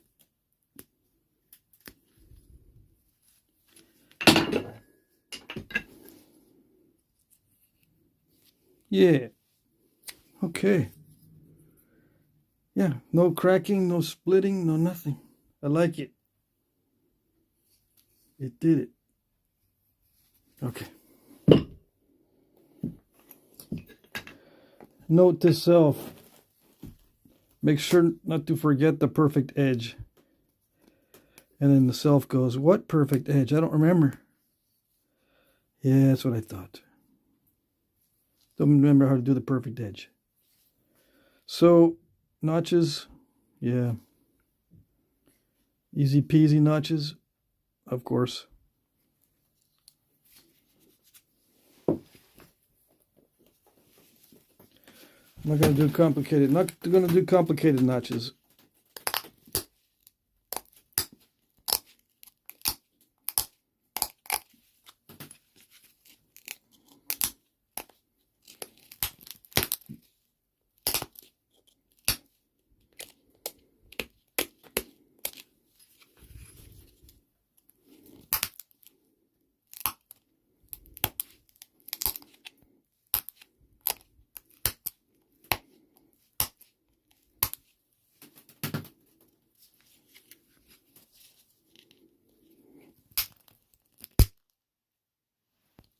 Whoa. A little bit too much, but that's okay.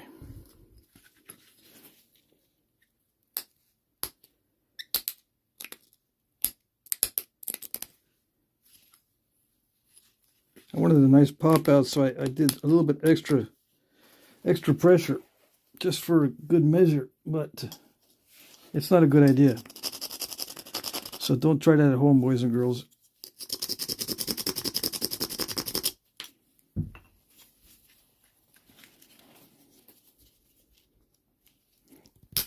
Yeah, should be just regular pressure, nothing major.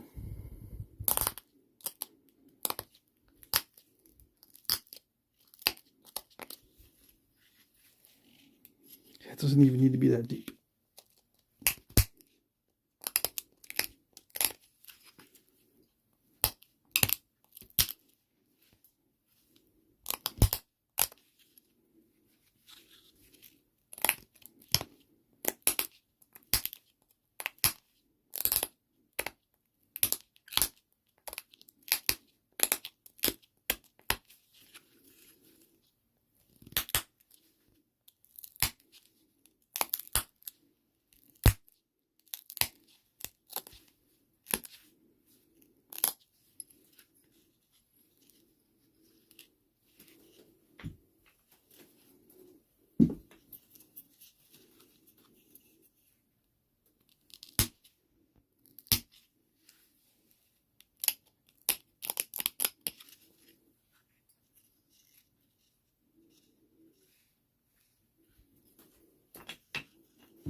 Machinery.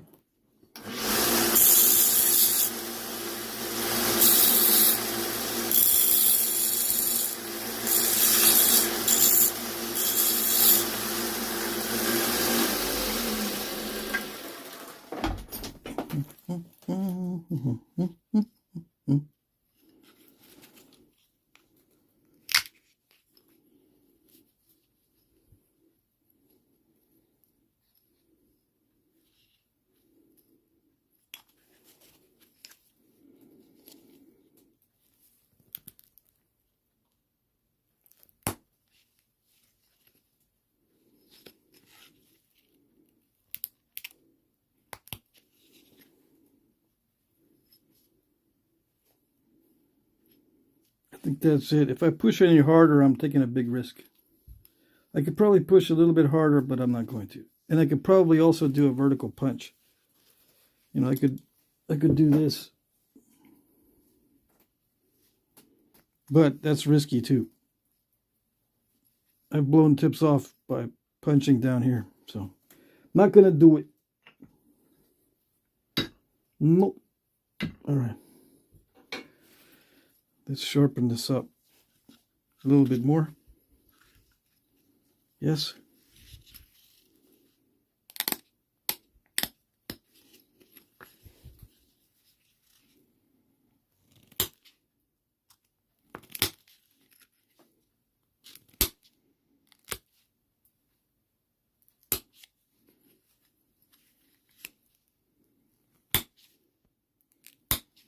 Why don't I sharpen it beforehand? Well, it's actually stronger if I don't. Right? It helps prevent notching accidents if this is thicker. It could blow out the side if I make the barb thin to begin with. But sometimes the barbs are too thick. And yeah, sometimes I say I should have thinned it out a little bit more. There's, like everything else, there's a Goldilocks zone. How thin do I make these barbs? And if I don't make them thin enough, sometimes I have too much trouble with the notching. It's too strong.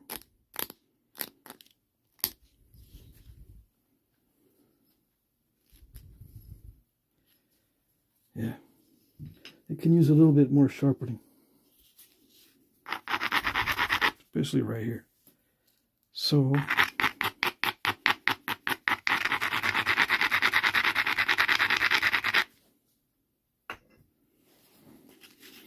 let's use this longer pressure flaker. See, get some real force behind it. Let's see, I need to wrap this. Get a better grip on it. Make it more bulky.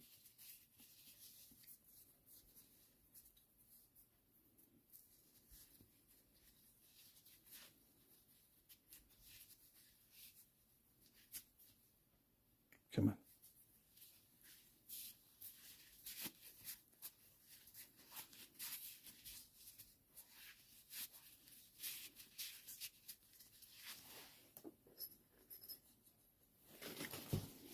Yeah, better.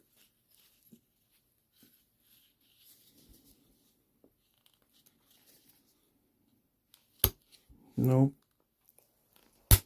Yeah, like that. Good. Yeah, like that.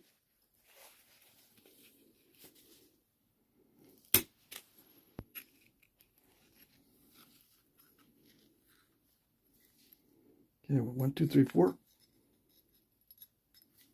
Yes.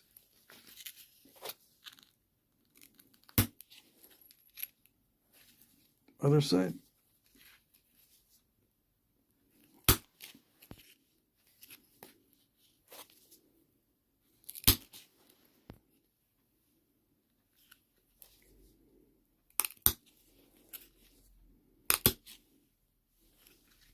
Other side is already pretty sharp.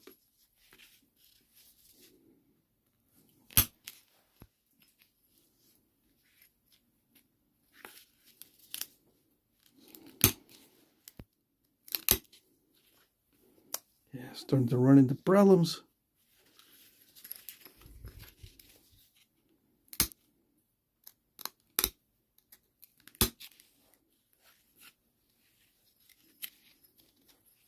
When the edge is too thin, I run into problems.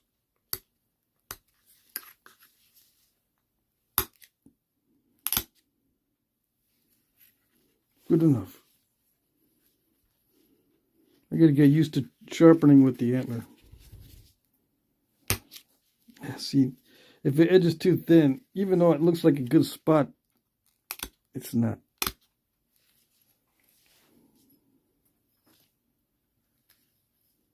Is that it? Let's do a little bit more on the very tip.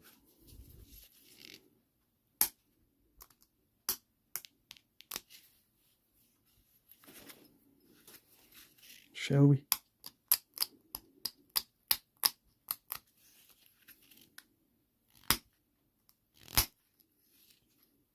Yeah, like that.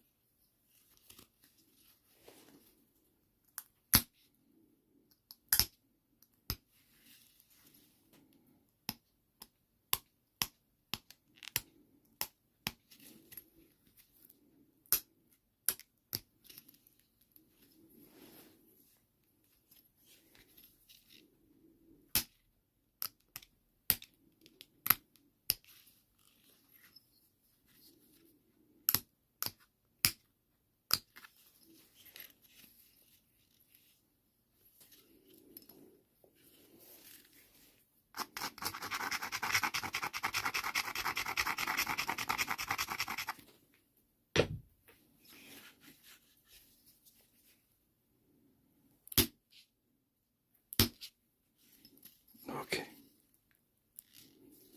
I can see where this is going.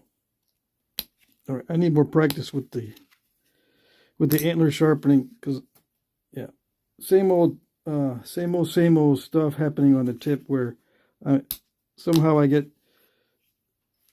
if I get in this area, I have a brain fart, so it just doesn't seem to work right. I have to learn it all over again with antlers, so we'll just leave it like that.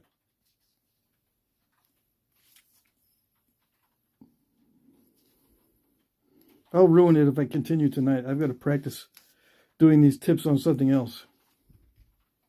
Yeah. When it starts getting sharp, that's when I have problems with it. Okay, so what does it look like hafted? It's going to look like that. And I just need to put some sinew and hafting glue on this. Yeah.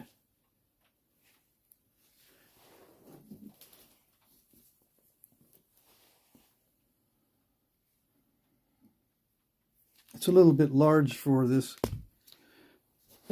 but if it's on a blade handle, if it's on a knife blade handle, it's a little bit more manageable. Yeah. The stem is a little bit narrow for this particular. If it was right there, it'd be better. The notch is a little bit deeper, but I can do that. Let's do that. It looks a little bit too weak on the lateral dart foreshaft. That looks better, I think.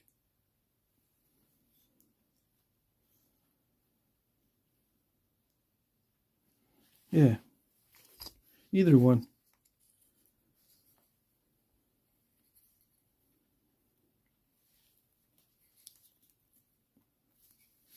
That's pretty big though. Is this a spear point? Why do people always ask me? I bet you someone's asking me if that's a spear point. No, it's more like a knife blade. You don't want something this delicate on the end of a spear. Right? So I should check the chat. I bet you there's someone that asks me, is that a spear point? I bet you. No, it's not a spear point. I think it's too big for that shaft, that'll dart foreshaft.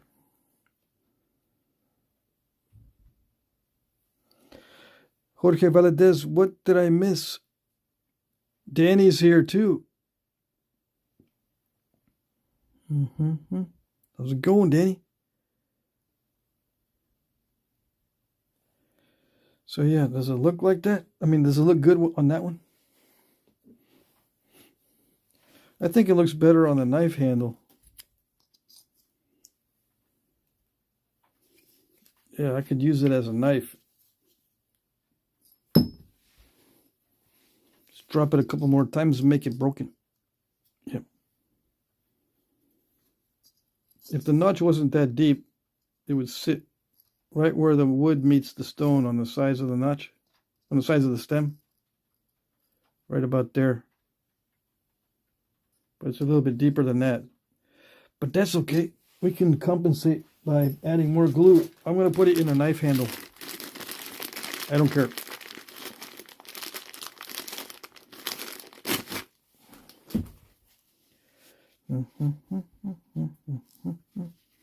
This is just for pretend, okay? This is not the real hafting glue. This is just modeling clay that I use to pretend haft.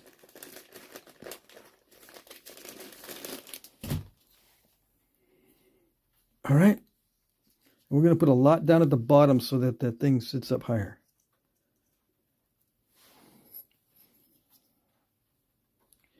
So the stone is the same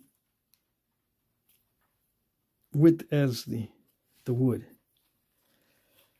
That's the best haft right there, where the stone and the wood are right next to each, or right there. It holds it the most firmly in place. Except it's crooked. It's crooked.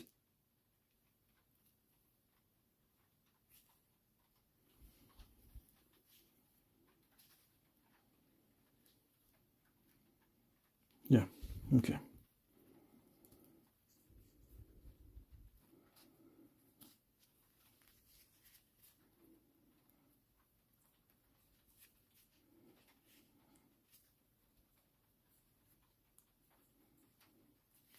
So this is just pretend to see what it looks like hafted.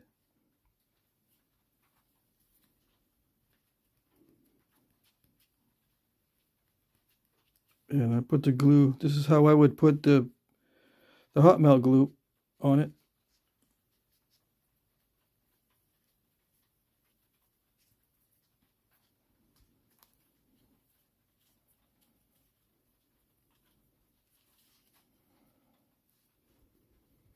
Fill all the gaps.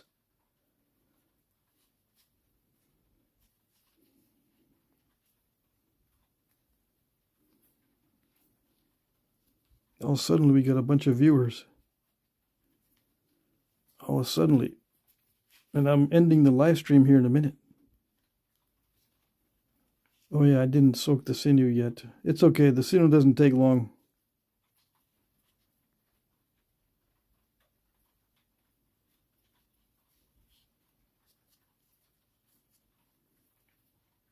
That's enough. We're going to cover all that anyway. Okay. Yeah. I'm going to cover the end grain of the wood with that's what I would do with the hot melt anyway.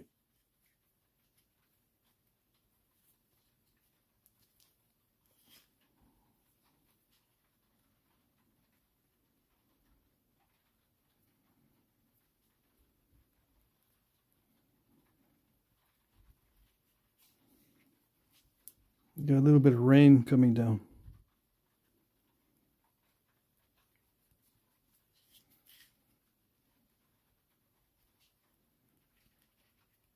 Okay. That's sharp. All right, so that's how I would do that. And no, it's not a spear point. Has anyone asked if it's a spear point?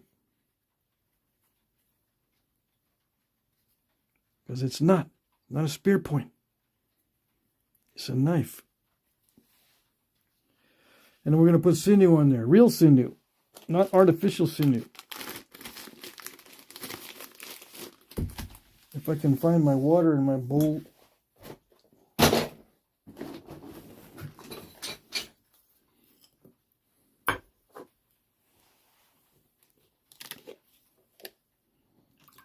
Some for you, some for me.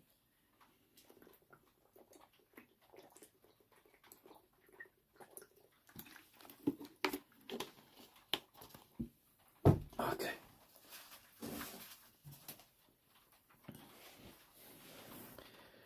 I've used this many times over and over again. Here we go.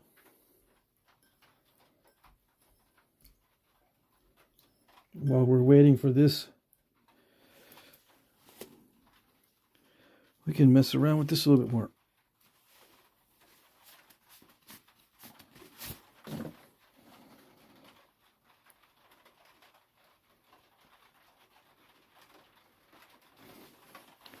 Do we put some on this one too? No? Yes? No, I don't want to put any on this one.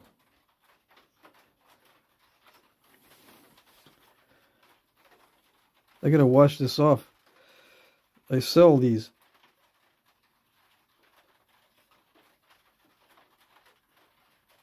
I'm not gonna sell it hafted. I sell it separate.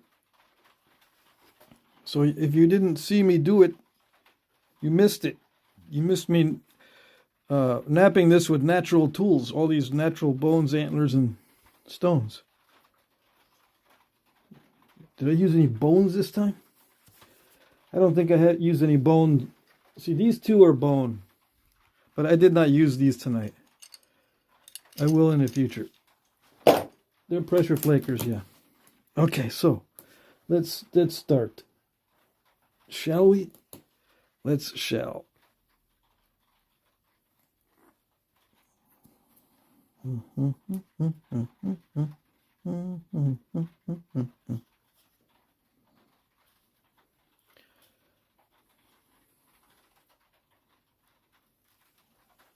Oh boy.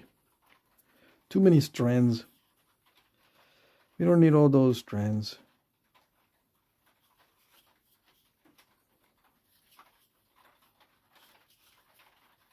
We kind of do, but oh well.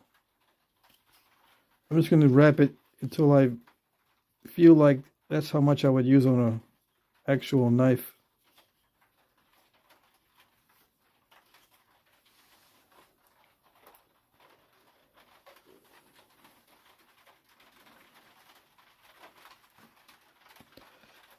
The sinew looks kind of dirty because it already has a bunch of that modeling clay in it from last time, mixed in with it.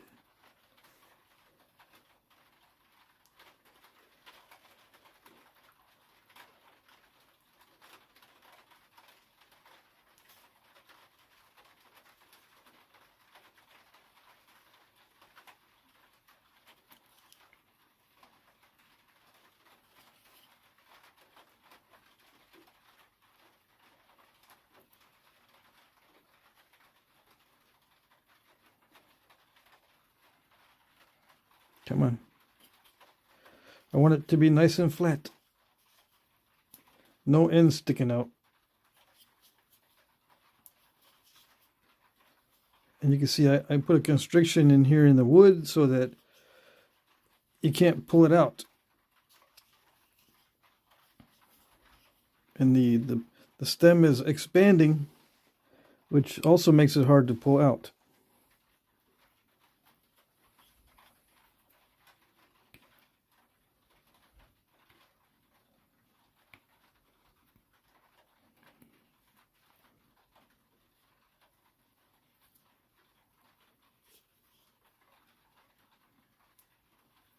So yeah, I would use a lot of sinew, yes. If I'm going to be, especially if I'm going to be using this as a self-defense weapon, I don't want it all loose.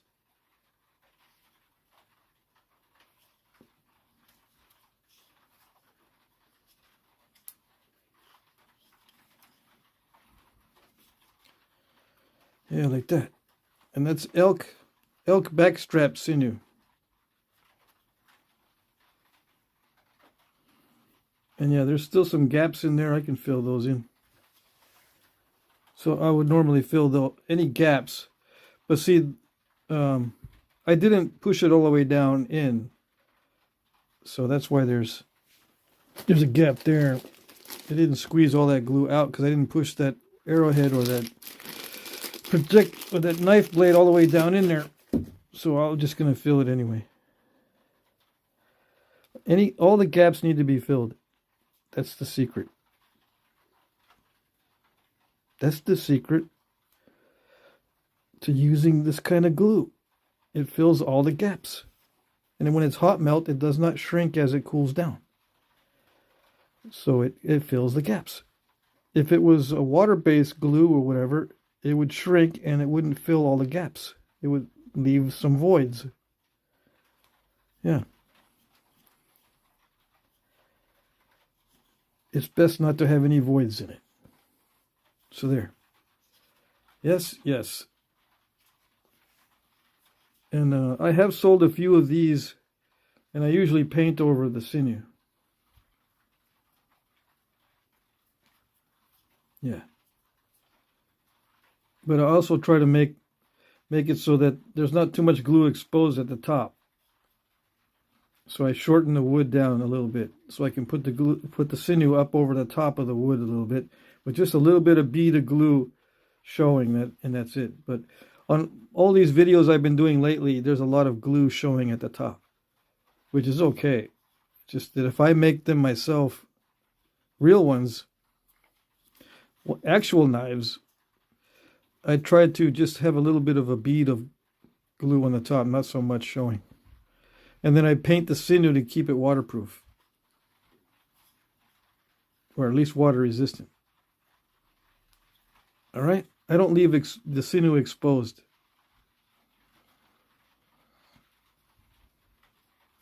If I were to make a knife, the sinew is not going to be exposed like this. It's going to be protected from water in some way. Okay? So that's it. We're done.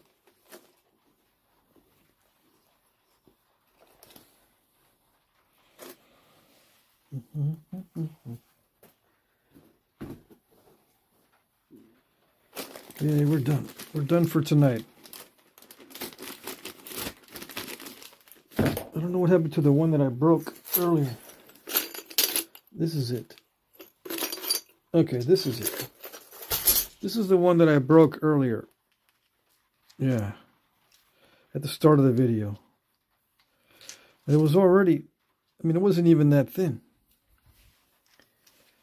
Yeah, I've actually made this blade thinner than this. Okay. So it worked out well, I think. All right. That black modeling clay gets everywhere. Makes everything look dirty.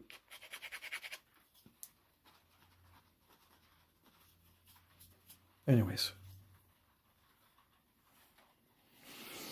I'll check the chat and say good night.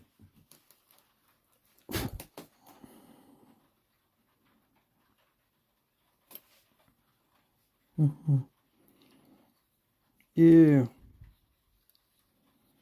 That's it. I'm going to say good night. It does chip easy. You know that it does. You know that it chips easy. You know that it does.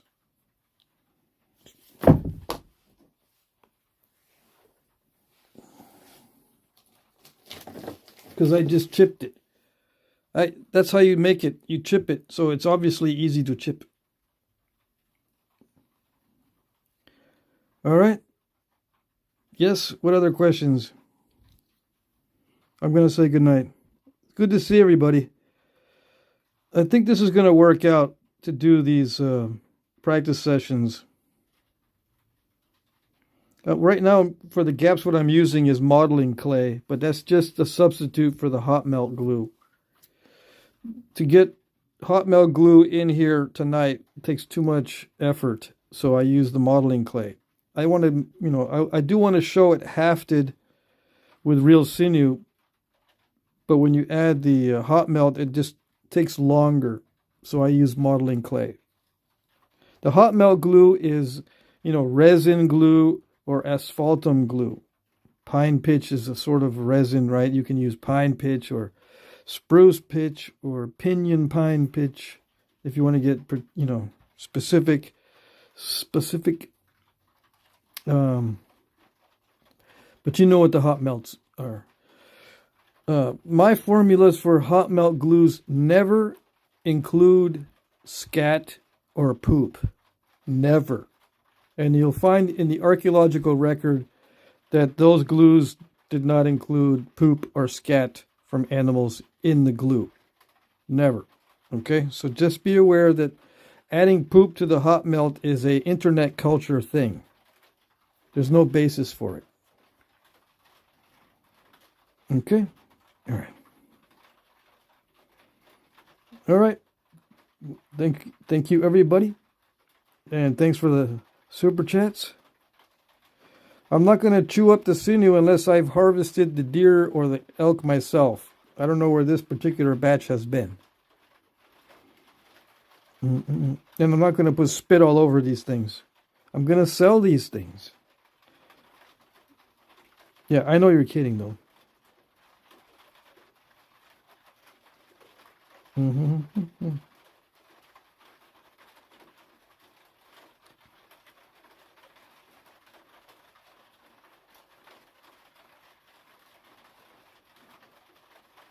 Let's see. Jim Cooper says, Patrick, do you ever intend to use the fire shafts and handles to actually finish out some projects, or are these pretty much for demonstrations?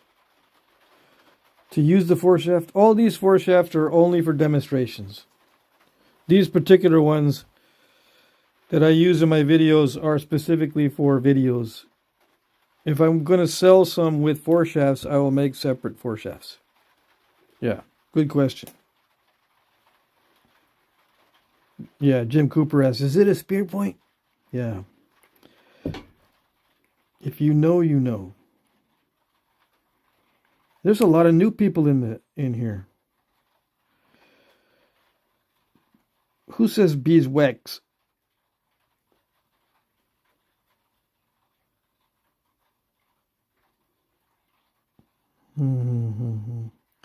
Beeswax doesn't help keep it from melting. The beeswax does not increase the melting point of pine pitch. Yeah. Pine pitch ruins everything. It actually lowers all the melting points of everything. I've tried it. Besides, Native Americans did not have beeswax.